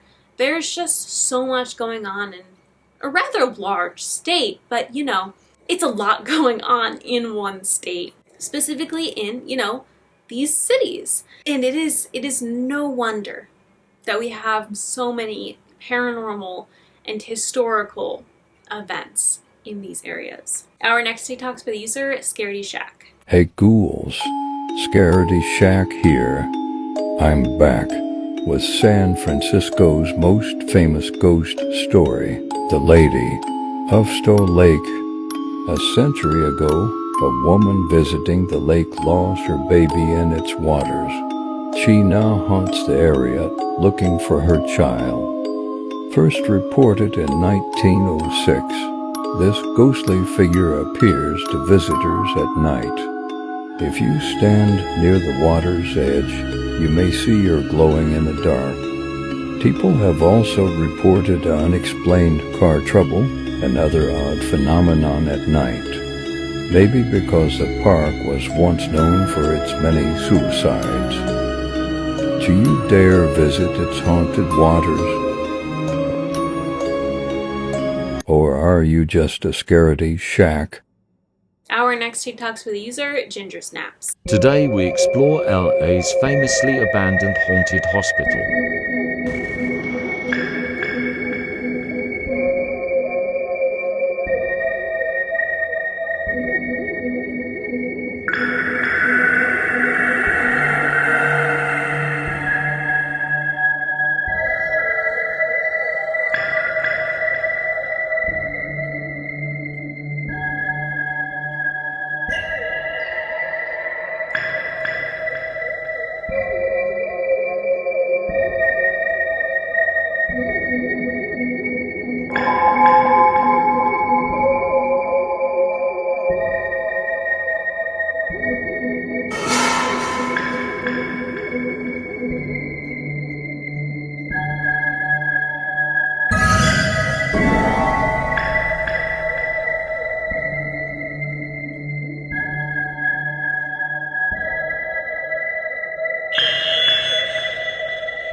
Our next TikTok's by the user, Blasted Panda. Spooky, scary story time about something that just literally has been going on for the better part of 2 years, and I think I'm done as of yesterday. Like, I'm done with this nightmare. But basically, a little bit of backstory. If you guys ever been to my house or came over, you've probably seen this huge, beautiful mirror in my house, and I think it was haunted, and it brought a demon, and it had some kind of evil energy that was in it. Because a little bit of backstory on the mirror. I used to work for a hotel in San Francisco. I was in the management company, and one of our sister hotels, which was down the street, it was on top of Nob Hill. If you know anything about Nob Hill, it's old money. It's like it's right on the top. It's right next to the Fairmont. It's right next to the Intercontinental, Stanford Court. It's part of the Big Four. A lot of old money. It's been there for years, like old money. And basically, the hotel was shut down for a couple years, and there was new owners, so they were gonna gut the place, get rid of all the old furniture because it was like outdated and it hasn't been touched in a while. So like me and our team got rid of like all their booze, some of their furniture, the housekeeping equipment, just like office supplies, like whatever we could get, because it was still part of our company that they're gonna renovate it and gut it and start fresh. So we went down the block, took everything. Some people took home some TVs, and I saw this beautiful, there's 2 mirrors actually. One of the mirrors was the one that I'm talking about was right in the middle of the elevators. And I'll put a picture on screen. Beautiful mirror. And it was in front of the elevators, and I promise you, it has seen so many faces, so many old, rich, people like throughout the years. I don't even know how old this mirror was or how long it's been there, but the wood, it was carved. It was beautiful. But it was very brittle. That's how you know it was old. It was gorgeous. And the moment I took it and I put it in my car, I have a little car. I have a little Altima. And the moment I put it in the car, like the halo, I'm gonna put it on the screen right now. But the halo of the mirror, it broke as soon as I put it in my car because it just didn't fit. And I put the seats down and everything, and it just did not fit. And I feel like I should have just taken that as an omen. So like I like think that was like the starting point. So then I took it home, and everything was all good, right? Beautiful mirror. I didn't even hang it up yet because I had nowhere to put it yet. And this is when life started getting really weird. So I ended up losing my job at that hotel. I ended up having issues in my relationship, and we ended up breaking up. I ended up moving back to Chicago. I brought it back with me to Chicago, and just for some reason, just a lot of bad things kept happening to me. And like usually, my life is always full of blessings, you know? Like I've just been very grateful with everything in my life. Everything, I've always had a lot of good luck. And lately, or like just a lot of bad shit has just been happening, you know? And I just never put two and two together. And then I was like, you know what? It's probably this fucking mirror that's been, you know, like sucking the life out of me. And like, if you do, so when I brought it back to Chicago, you know, like I couldn't even find a fucking job for like over a year. Like it was like, it's just weird shit like that. And there's a point in time, so I take psychedelics sometimes, and there was a time where like I just, like this is when I put it together. I noticed that there was just an aura, like an energy coming out of this fucking mirror, like it was a portal. And like I think it was upset with me because it used to be at a prestigious hotel on top of a hill, you know, in like, you know, like a prestigious hotel, you know what I mean? Like, and it's in the fucking, it's in a basement in Chicago. Like it's upset, you know, it's mad. So it's taking it out on me. And I think there was demons in my house. Like I'll show a picture, but there was one day I was laying on my couch just in the middle of the night, you know, on my phone. I usually fall asleep on the couch sometimes, but there was just, for some reason in the corner of the room, it just looked extra fucking dark. And I'll show a picture of it here too. But it was, I took a picture because you know how your camera can like absorb light nowadays. Now it can absorb light and take a better picture of the dark than you can see. So I took a picture of like that really dark corner, and I'll put the picture on the screen of what it looks like with the light on and with the light off.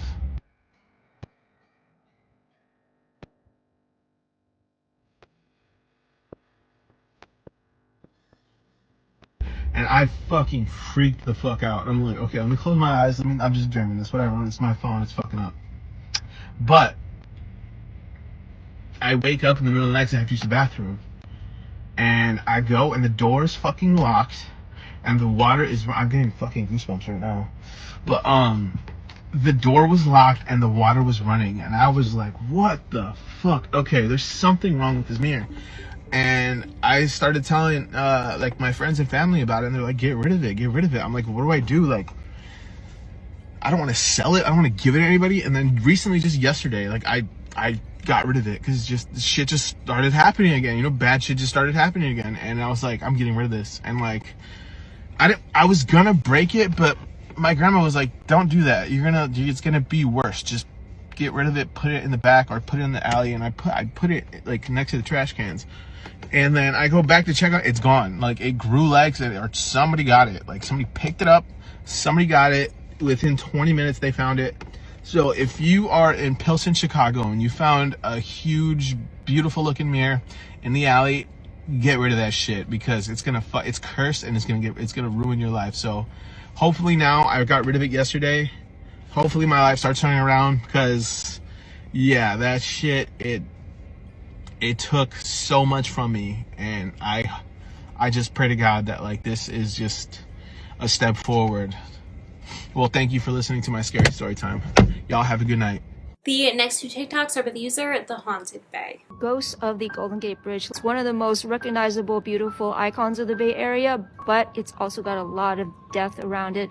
So even in the 1930s, when they were building this bridge, several men lost their lives. 11 in total, and 10 men lost their lives in one day when a beam fell and went through the safety netting that was supposed to save them. The Golden Gate Bridge is also the site of the second most suicides on record. So there have been more than 1,500 suicides, and I think they actually stopped counting at one point. There were so many suicides off of this bridge that they put safety netting and special phones near the bridge to stop people from killing themselves. There have also been numerous shipwrecks near the Golden Gate Bridge. In fact, they found a graveyard of 300 sunken ships near the Golden Gate Bridge at the Farallon Islands, and who knows how many people died. So here are the ghost stories that have been passed down through time. So people say they've seen apparitions walking up and down the bridge. These may be the suicide victims, perhaps the accident victims, because I'm sure there have been accidents there as well, and perhaps victims of the sunken ships. There's also a story that people have heard screaming in the fog that surrounds the Golden Gate Bridge. There is a story of a woman in white that has been seen on the Golden Gate Bridge. Some even say that she was actually wearing a bridal gown. So the story that I heard was that her groom never showed up to her wedding, and she was so distraught that she committed suicide by jumping off the bridge. People see her on the bridge, but when they approach her, she just disappears. A more obscure story that I found in only one source was that there is also a soldier that people have seen on the bridge. They believe that he lost his life on the sea. He was deeply in love with his wife, and so he is still seen roaming the bridge, perhaps looking to get back to his wife somehow. And then there's the story of the Siren of Baker Beach, which is not that far from the Golden Gate Bridge. And people have seen this woman, again, she's dressed in white, singing on the beach. They believe she may be another one of those people who committed suicide off the bridge, or she may have died in one of the sunken ships. Speaking of sunken ships, there are also ghost ships. So in 1853, a clipper ship called the Tennessee ran aground in the waters. And in 1942, several men on the USS Kennison actually saw the Tennessee go right by them. They said there was absolutely nobody on board, but they saw the wake, but nothing showed up on the radar, and then the ship just disappeared in the fog. So there have actually been several reports of ghost ships in the bay. So again, my name is Ying. I am the producer of the Haunted Bay paranormal documentaries. On our old episodes are on YouTube, new episodes are on Amazon Prime, and I also lead the Haunted Bay Ghost Tours. Our information is in my bio, and our website is thehauntedbay.com. Behind me is the Great Star Theater in Chinatown, and this is one of the most haunted places we've ever filmed in. I actually have done a few videos here about this place, but since I'm right in front, I want to show it to you. I came down here to usher for a show and not to do anything paranormal. I went down to the women's bathroom in the afternoon, immediately felt there was a female spirit in the bathroom with me, Asian with long dark hair, white dress, very cliche, but that's exactly what I felt. And we filmed here with the Alameda Paranormal Researchers after, and June, the psychic, and several people saw the same thing that I saw.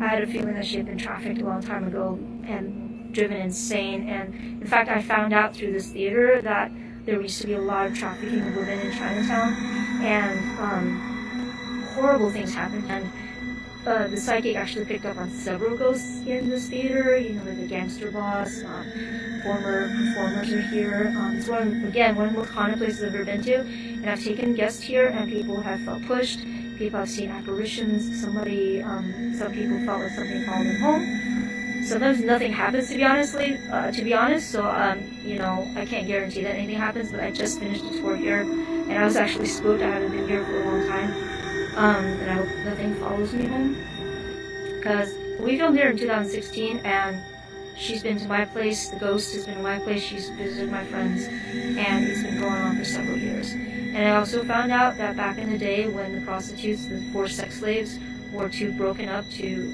messed up to do their job anymore, the gangsters would take them into this alleyway, it's called the hospital, and they would stick them in these rooms with just a bowl of rice, a bowl of water, and an oil lamp, and lock them into there until they died. And I found out that one of those alleys where they put the women in there like that is right across from this theater, and it's actually this alley right here.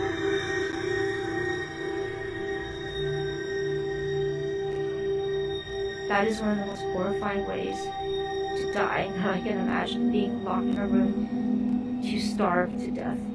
Again, with the Golden Gate Bridge video, the Golden Gate Bridge is a big deal. Tons of people come to visit it. Lots of energies in one place.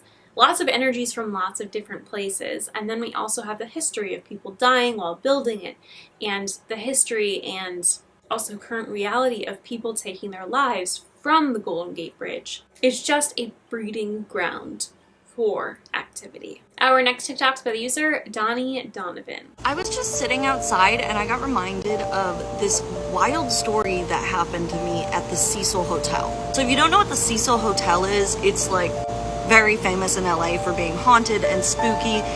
If you remember the girl that went missing and was found in the water tank, that was the Cecil Hotel. So I was in high school and I had just moved to LA and I was in a film class. So me and my two friends went out to go to the Cecil Hotel because we wanted to go to some of the most haunted locations in LA and like film something for it. Anyways, we went through these weird tunnels. We accidentally walked onto Skid Row, which to me, I'm from Chicago, so I was just like...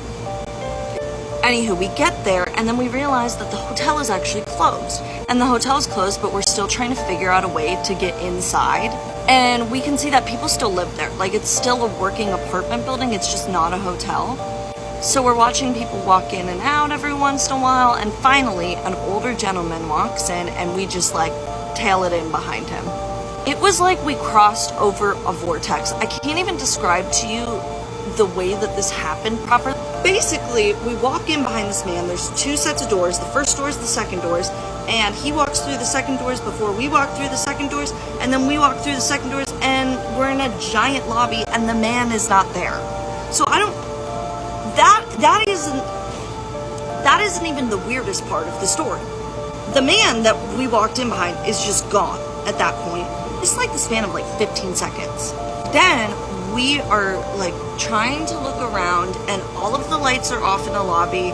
It's got like this weird dimly lit energy and it's huge. The space felt way bigger than it should have felt, if that makes sense. Then all of a sudden we look to our left and see that there is a huge lobby space with a ton of chairs all set up in a circle, and we're getting yelled at. There are all these men sitting there in like nice suits and they are yelling at us. Maybe they were just having a business meeting, I don't know, but it was so creepy. And then I looked over to my right, and at the front of the hotel is like a bellhop, check-in, whatever, front desk. And there are two bellhops there, but like in full bellhop uniform. Remember Zach and Cody? Like that. Like it was like Zach and Cody. And I don't know how to describe this, but they looked like they looked like they were dressed in a different time period. I don't think bellhops really wear bellhop uniforms anymore, or maybe I'm just not rich enough to know, but they looked old-timey. Anyways, we started being yelled at and berated by everyone, and we left, and it was one of the scariest moments of my life. I've never been back to the Cecil since. I don't know, there could be a real great explanation to all of that, but it was freaking scary. I mean, what do you guys think happened there? Was she seeing ghosts? Was it, you know, the energy of an old business meeting? Were they real people? I would really love to do a whole dedicated video on the Cecil Hotel. However, a lot of videos of investigations are from channels that I do believe would put a copyright on my video. So that's the only reason I haven't pulled the trigger on that yet. I find all these interesting videos, but I really do think that as these are from like clips on TikTok from YouTube channels, I do believe that I wouldn't be able to include them in my video. And then I'm like, I don't know what I'd be including in my video if I can't include these investigations and these stories from, you know, people who were there when it was closed, which again was a lot of YouTubers. I'm not giving up on that idea just yet because I do have a deep fascination with the Cecil Hotel. Maybe it'll be a combination of me sharing TikToks and reading off history and my own notes. But I love hearing these stories of people's experiences at the Cecil Hotel because, I mean, it has such a deep history from both, you know, more recent history with Elisa Lam to back in the day when Richard Ramirez, the Night Stalker, used to stay there. Our next TikTok's by the user, Haunted Traveler 77. Come with me as we explore the oldest bar in the Gaslamp Quarter. Tucked away in a forgotten corner of town, the old saloon bears a weather-worn sign barely clinging to the brickwork, lies a bar that time refuses to forget. Locals whisper it. Once served more moonshine than whiskey during Prohibition. Its top floor holds so many secrets and smoky deals. The top floor with its mysterious allure was a brothel. Legend has it, Wyatt Earp himself drank here, boots up on the bar, revolver never out of reach. And though he's long gone, some say he never really left, just like the others. Glasses still clink on empty tables. Footsteps echo when no one's there. It's not just the past that lingers in this place. It's something else entirely. If you visit, speak to the staff there, and they'll share some of their personal encounters with the other side. Our next TikTok's by the user, The Bale Sky. Right behind me is one of the most haunted bridges in the world. This is the Colorado Bridge that opened up in 1913 in Pasadena, California. As I'm talking about this, there's a raven. Kelsey Davies is along for the ride! This bridge over the years has had at least 200 unalivings happen here. And I want you to notice the chain link fence that goes all the way down. She's taking me down to the creepiest spot of the bridge where the most happening time happened. It's Myrtle seen down here, which is a woman that decided to go flying, let's just say that, and her baby landed in a tree. You can read about that online. It said 1930s. She did. Wait, was it in the 1930s? Yes, it was in the Whoa. 1930s. Oh, how high that is. Kelsey and I are getting some crazy vibes here. We are underneath the bridge, exactly where things would hit, you know? And, yeah. So Kelsey's taking us to the other side of the bridge, and we are getting some major creepy vibes, and look what we came across. Sitting there, that's weird. I know. I bet she was used to try to bring forward spirits. Yeah, I definitely heard somebody walking just now, and there's nobody around. So supposedly in the construction of this bridge, there was one of the workers that fell down, landed in concrete, and then was covered up and is still in said concrete. So they think that that is one of the reasons why it brings the energy of all these people. There's like movement all around. That is so weird. Squirrels or? No, there's nothing. It almost sounds like things falling. So we keep seeing what would be like a very tall, big, like a very tall, skinny, dark shadow that keeps going back and forth. Be the culmination of everybody's sadness. Maybe. That is manifesting itself. Because there's definitely... Shut up. What did you... I heard something over there. Y'all, we're in the middle of Pasadena and LA by ourselves under a bridge. There's more than just ghosts here sometimes, okay? Don't scare me like that. But whenever you have so many tragedies like this happen over and over and over again, it definitely compounds the energy, and you can feel it collectively. This bridge definitely has it. So, 10 out of 10 spookies. Yes. Yeah, 10 out of 10 spookies. I remember back in the day, I used to see videos of people going to this bridge and doing investigations with like Ouija boards and trying to do seances and catch activity on camera. And I think it was like a pretty big thing at one point that a lot of people were going here. But the history of it is just so sad, from a construction worker being essentially buried in concrete there to the woman throwing her baby off, and it being, you know, a place where lots of other people jump off of it. I mean, I cannot imagine the amount of energy that's just hanging out down there below that bridge. Our next two talks by the user is Spooky Jean. So I didn't know that San Francisco's Golden Gate Park had a very similar story to La Llorona. Here it is. Stow Lake is said to be haunted by the spirit of a woman who lost her child, and they call her the White Woman. Do you see the connection? The legend goes that one day this woman was with her young daughter at the lake. Unfortunately, her daughter went a little further than she was supposed to, and she was drowning at the lake. The woman ran to save her daughter, but it was too late. She couldn't get her out, and she ended up drowning herself. She now wanders Stow Lake searching for her daughter that she couldn't save. She is often seen by Pioneer Woman and the Children's statue.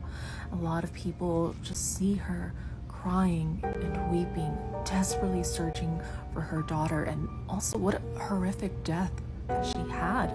Drowning, not being able to breathe, being so desperate to help your daughter, knowing that she just died and you can't help yourself. Well, this urban legend says that you could actually summon the White Lady if you go to Stow Lake. You just say, White Lady, I have your baby 3 times and she appears. If you have her baby, which obviously you won't, it is said that she would haunt you for life, just giving you bad luck and nightmares nonstop. And of course, if you summon her and you don't have her baby and you're just messing with her, then she drags you down to the lake to suffer the same awful fate that she did. So I would not try this. Try it at your own discretion. Our next 2 TikToks are by the user Rebecca Journey. Somebody submitted a spooky story saying that they encountered the devil in LA and they nearly sold their soul. I am back with another spooky story, and I don't know if you want to watch this one at night. We're gonna call the person who submitted the story Angela. Angela says that she's sending this anonymously because she doesn't want anybody connecting the dots. Just know that she came to LA for music, left when she realized that the devil may not just be a biblical figure and that he lives right here on earth, specifically Los Angeles. Angela goes on to say that people joke about selling your soul for fame. No one talks about how ordinary the first step looks. For Angela, it started with an invite. A friend of a friend told her about a small industry gathering in the hills. Nothing crazy, just networking, good view, a few producers, and a few up-and-coming artists. She says when you're chasing opportunities, you say yes. So she went. She pulls up and the house was gorgeous. The energy felt wrong. When she walks in, it seems like everybody was smiling. Their smiles looked forced. The way people were talking in the house is as though they're whispering. They're talking so low as if they didn't want to wake something up. Angela said the second she felt how she felt, she should have gone home.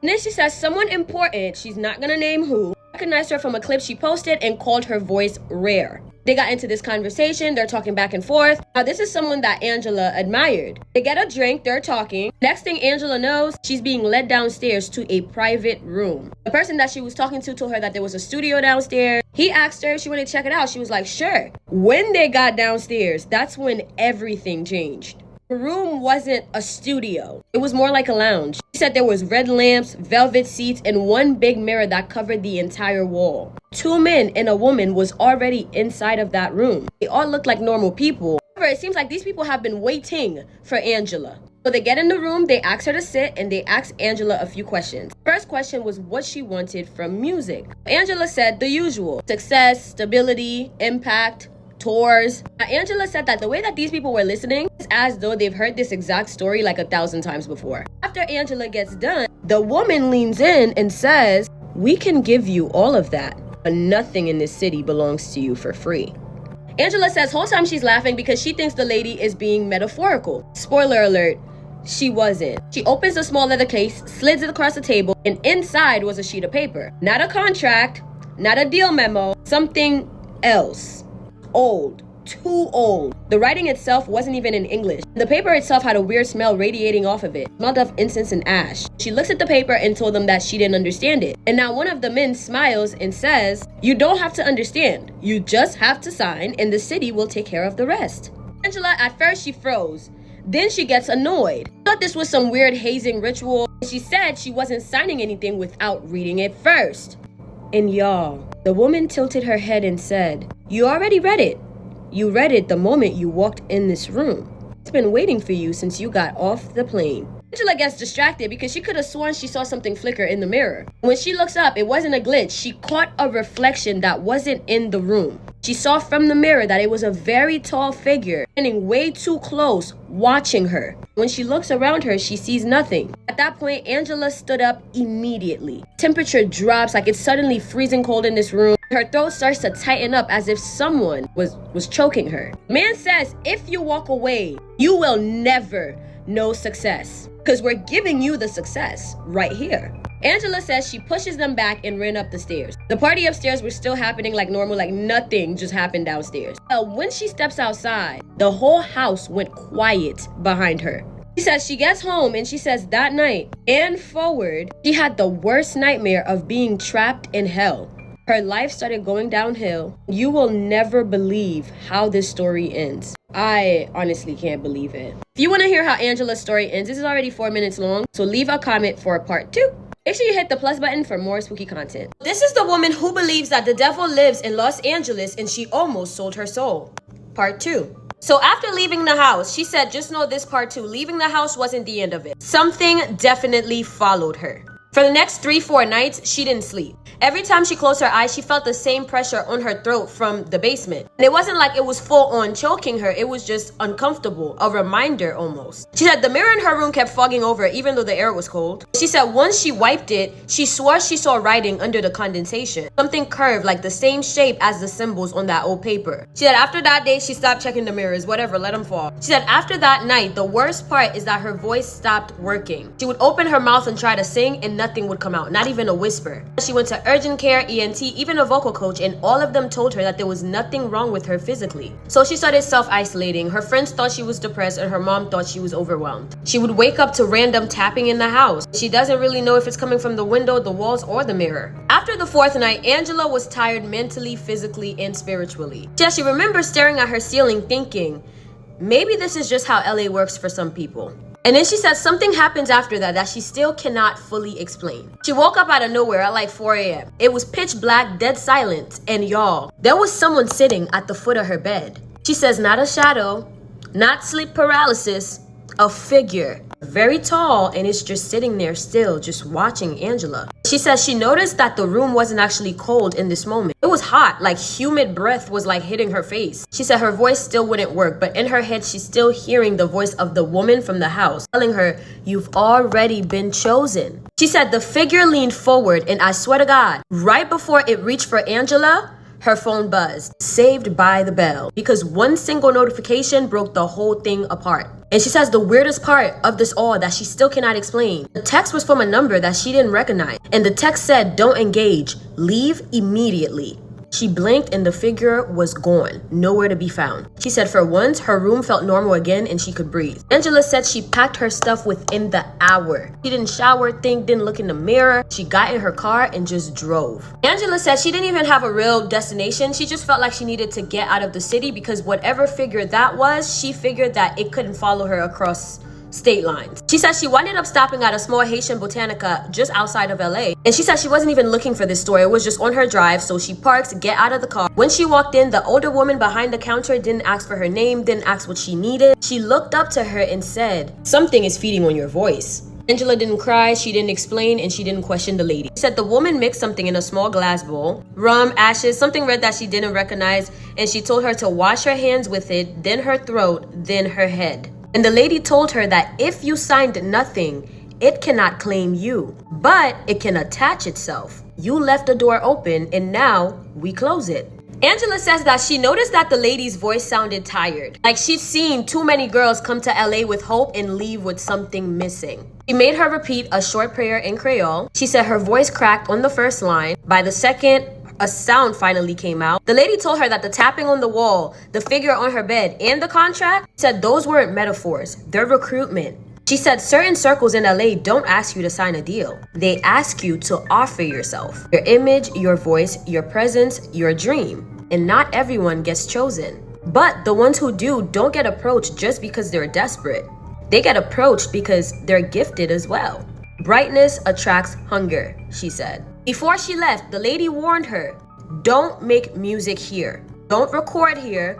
Don't perform here. LA has already marked you, and if you go back to sing, it will find you again. Angela said, and for a long time, she didn't believe her. And at some point, Angela really started to feel like this whole thing was just taking a toll on her mental health. She doesn't have a family history with schizophrenia or hallucinations. She genuinely doesn't understand what this is. She said she wound up leaving LA to go back to her mom's for a break and to recuperate her mind to try to figure out WTF just happened. She says the second she left LA, her voice came back fully. She says now she still sings sometimes. She doesn't perform anymore, but she is done with the industry. She says she definitely never stepped foot back in LA. She said some opportunities aren't opportunities, they're invitations. Didn't sell her soul, but she's glad that God had her after all. I'm trying to record an outro, but I really can't talk, so bye. This really does play into what I was saying before about there are absolutely some bad things that happen in Los Angeles, you know, with the amount of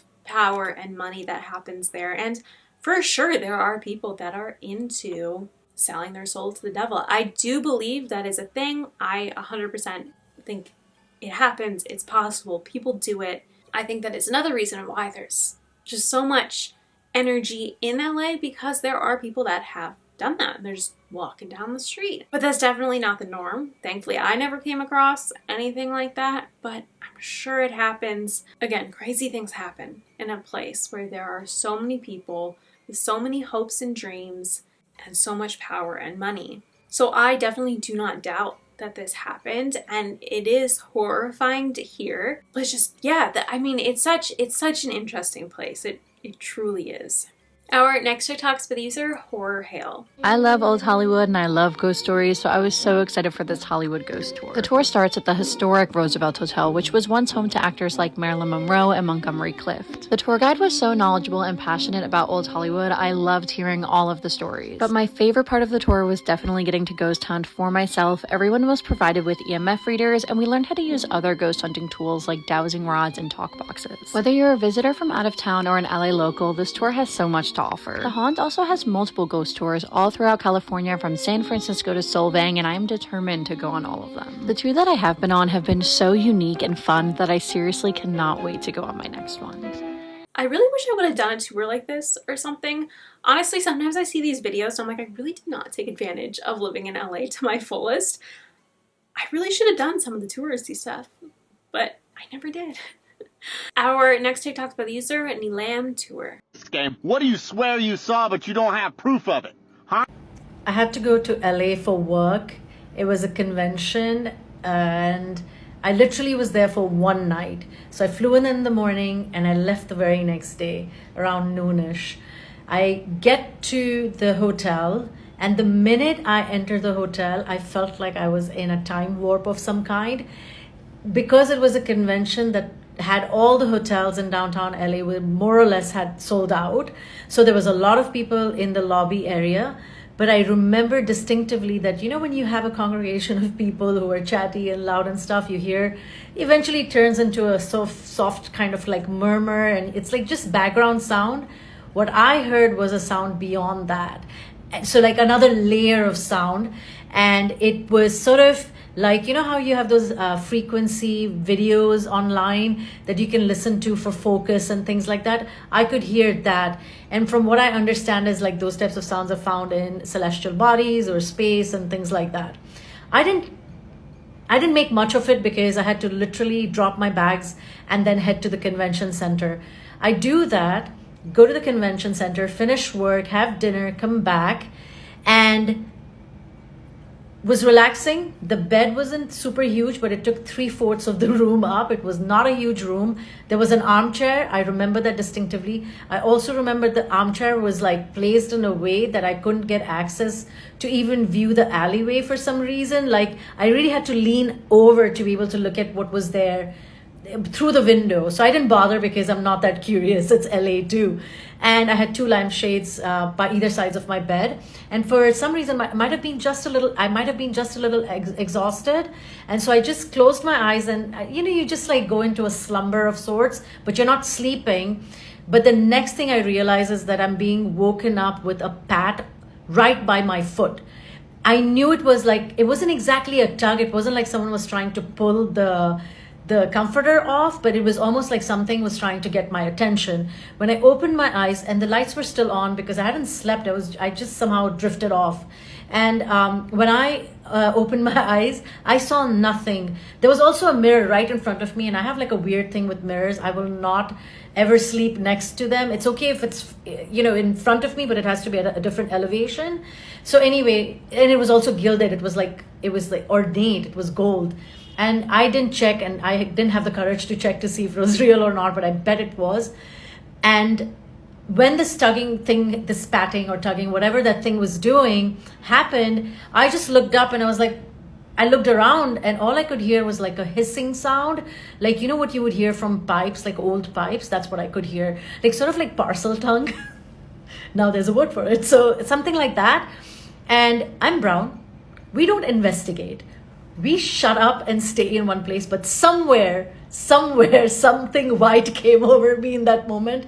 I got out of my bed and turned around, went to the door, because what I was also hearing was sounds outside my door.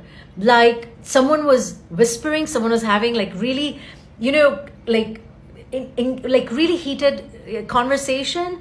And it felt like when I was in bed, it felt like it was happening this close to my ear, but it also felt distant. I don't know how to explain it. But even when I was in bed, when I opened my eyes and I saw through the gaps in the door, I could see no movement outside. I'm telling you, I don't know what possessed me to open that door. I did open that door. I saw absolutely nothing. For a hotel that is completely sold out, there was nobody on that floor, and it sounded like there were 200 people like in some kind of heated conversation on that floor. I also remembered that the language they were speaking in did not seem like English. It just seemed like something old. I don't know what it was. I came back into the bed and I chanted a few mantras, Hindu mantras, specific to a particular god that helps with keeping you warded off of evil spirits and ghosts, etc. It's called the Hanuman Chalisa. If you're ever interested, you can look this up. I chanted that in my head, but I also just called someone up to just have a conversation so it didn't stay in my mind while I was trying to then think about whether I'm sleeping or am I going to go to the lobby and ask for another room. I didn't do any of that. Once I went back to sleep, I still felt the tugging. This time I chose to ignore it. I do not know when I like passed out completely, but the towel was not where I had left it the night before, so it was clearly moved. No one entered the room. I know no one entered the room. I would know if someone entered the room. And I also felt like when I woke up, I think I didn't sleep a lot. I couldn't because I had an alarm set up because I had to fly out the next morning, head back to New York City. And I was just like, when my eyes opened, it was bright outside. It felt like I was sleeping for like maybe like 30 years or something like that. And I don't know if I was like that spiritually like on this journey that I'm on, at least currently, that I could have remembered where I went, but my consciousness definitely went somewhere that night. I don't know if that, and whatever was there in that room took me somewhere for something, some exploration for my consciousness. But when I came to, I really felt like I had slept for 30 years. So I felt both exhausted and also rested at the same time. And I don't know how to explain any of this because I obviously don't have proof. And it was one of the other unique things about this hotel was like, even the carpet, right? Like I felt like it was a really good hotel. The carpet seemed like from another, like maybe 30, 40 years old or something. And as I thought about it more, I thought that maybe it might be because they want to contain whatever is there in that space, because if they take it out of that, if they take that carpeting out, then maybe they will have to burn the carpet. But what if whatever is with that carpet goes along with them outside the hotel? There was another logic that went through my head. And it wasn't till I went back and I had to do my expenses, and I did them after 2 or 3 days. So I had to go online to just put the address of the hotel. And mind you, like I don't get to book the hotel. Everybody stays at a designated hotel. So the team secretary books that. We don't have a choice. And what flights we get on, we don't have a choice, right? Like except the timing, of course. I remember when I was filling out my expenses, I had to go to the site and I looked up the address, but somehow I landed on some search and found out that that hotel is in fact haunted. Yeah. I had something like this happen to me in Belgium. I can share that in a separate one, but the Belgium was crazy because it was mirrors, and yeah, I can share that. And I've had like 1 or 2 NDEs that I reminded myself of when I was stitching this, that these things have happened. But yeah, this was crazy, wild. I cannot prove it, but at least now I know it was haunted. But it was wild to be on that floor and imagine nobody else was on that floor but me, or just people were not aware or were not leaned into certain types of energy. I know I wasn't, like, that was one of the strangest things. And having that towel just move from where I had kept it.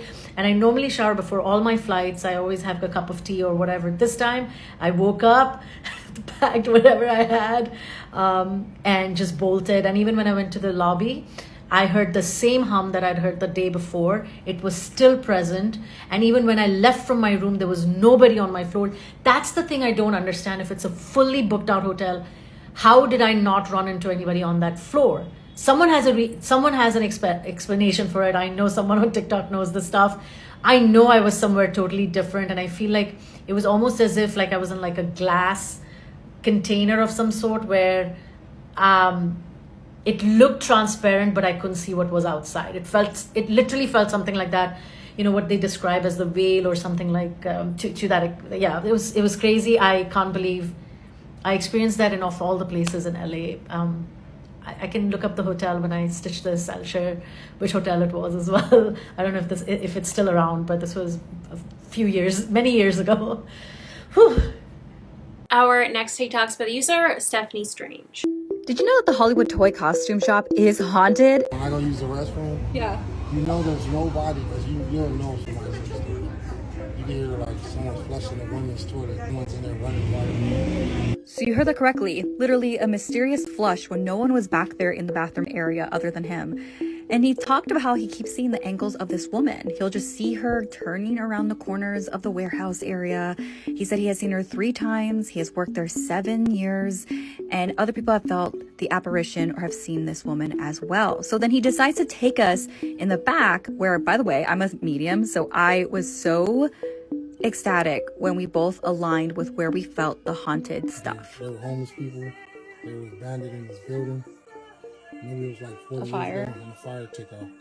So have you been here and have you felt anything? Let us know. Our final TikTok for the video is by the user Hollyweird Paranormal. Oh yes, the infamous picnic table 29 located in Griffith Park. What I love so much about this urban legend, keywords urban legend, is how gullible people are with this story. Because a lot of people went with the story but failed to research where it came from, which actually was invented not too long ago. So let's get into it. Yes, let's talk about picnic table number 29, which has been the scene for a lot of these creator videos of trying to summon up a couple that actually never really existed. And here's their story, or the urban legend. So it all started on October 31st, 1976. Yes, that's Halloween night. We have 22-year-old Rand Garrett making out or making love with his girlfriend, 20-year-old Nancy Jensen, who is an aspiring model and actress. So they're the Hollywood couple. Instead of getting a room, they decided to get on this picnic table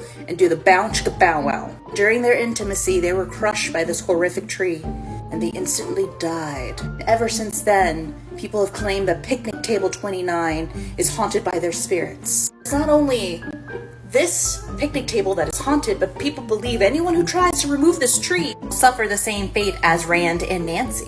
Tree cutters, park rangers, either severely injured or even almost decapitated trying to remove this tree. Thrill seekers, para-enthusiasts, gullible travelers have tried to summon spirits here. So yes, people have brought Ouija boards. Most likely opened up something and didn't close it properly. And a lot of these folks have claimed that they have made communication with Rand and Nancy. How did the story come about? It's gotta be true. No, when I go there, I summon something. You're not summoning anybody that was killed there. Let me show you something. Let's go back to an LA Times article written on October 30th of 2006 that really goes into detail about the stories and the tragedies of this particular picnic table. As we come to a close end of the story, what people didn't read through and through towards the end was this. Last couple of paragraphs right here. I was all set to start to blame what happened as the product of an overactive imagination until I got home and took off my shirt to take a shower and found my chest caked in dried blood from a warning scratched into it as if it with a fingernail, and it read, next time you die. This is in reference to one of the rangers trying to remove the tree, but people didn't read this last sentence through and through. And below it read, Happy Halloween from Blogging LA's Will Campbell. Will Campbell was the one that made up this entire urban legend, and he's gone on interviews explaining how this legend spread like wildfire since 2006. But what people didn't notice too, look who wrote it, Norm Bates. Norm Bates. Seen some videos of creators claiming that they're talking to the spirits of Rand and Nancy. It's so funny but sad, because there is this article that legitimately made up this story that people really ran rapid with it. Don't get me wrong, I mean, Griffith Park is haunted. Possibly an egregore was created based on this urban legend, because the things that we can create with our minds are unimaginable. Rest in peace, Rand and Nancy. I thought this was a fun one to end on because she is in fact debunking one of Griffith Park's urban legends. And I'll be honest, I did not realize that this was just an urban legend until I saw this TikTok.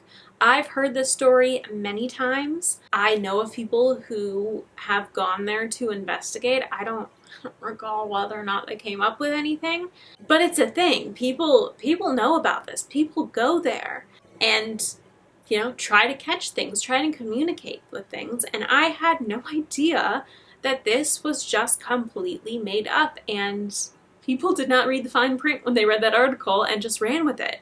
Granted, I do think that's how a lot of stories happen these days, because people are too quick to run and tell someone else and they don't read the fine print or realize that it's just a joke or something. Shout out to my mom for always texting me with like recalled foods. She's like, do you eat this? No, not this time, thank God. Anyway, I feel enlightened now that I know that that's not true. Although it was a good story while it lasted. However, she does point out that honestly at this point, because of all of the people going there and trying to find something, playing with Ouija boards, trying to do seances, at this point there really could be something there. Not the couple crushed by the tree, not their spirits because that never happened, but some kind of egregore, because people putting their projection of energy onto this place could have created something. So hey, maybe you should go there, maybe check it out, maybe investigate, because maybe it is haunted now with some energy of the people wishing it was haunted. But if you do go, keep in mind that the original story is not real, and anything you pick up is probably just the energy of those there before you. But that is it for this video. I hope you guys enjoyed it. I tried to cover a lot of things, but there's so many things to cover in the state of California. Like as I was putting this video together, I was like, you know what? I feel like we didn't talk enough about this. And then I'd go and search for more TikToks. And I was like, oh, well, I feel like we didn't talk about this thing. And I still feel like there's so many things that we could have talked about. So many TikToks I could have specifically like searched for. But I mean, how many videos do we have in this one? 58 TikToks. So, you know, maybe I'll do a follow-up part 2 with more stuff down the road. Way down the road, because we got to get to other states. But yeah, I mean, I think we covered a decent amount of stuff. I'm very pleased that I've covered my 2 states now, and I'm excited to move on to the next one. I do believe I will be doing Massachusetts, because I'm really excited to delve into Salem. And then I have no idea what I'll be doing after that. So I think my next YouTube video will be a Glitch in the Matrix video. Take a little break from the Haunted USA series. I don't want to do that exclusively. I want to make sure there's a good mixture. But I believe the next state I will be covering will be Massachusetts. Let me know your thoughts on any of the TikToks I've showed you. Let me know your experiences in any place in California. And if you guys liked this video, please be sure to give it a big thumbs up. I'll pop a couple video suggestions on screen for you to watch next. Click the subscribe button down below and try post notifications so you never miss a video. I post Sundays and Thursdays at 2 p.m. Pacific Standard Time, 4 p.m. Central Time. And as always, thank you guys so much for watching. I hope you enjoyed this video. I will see you next time.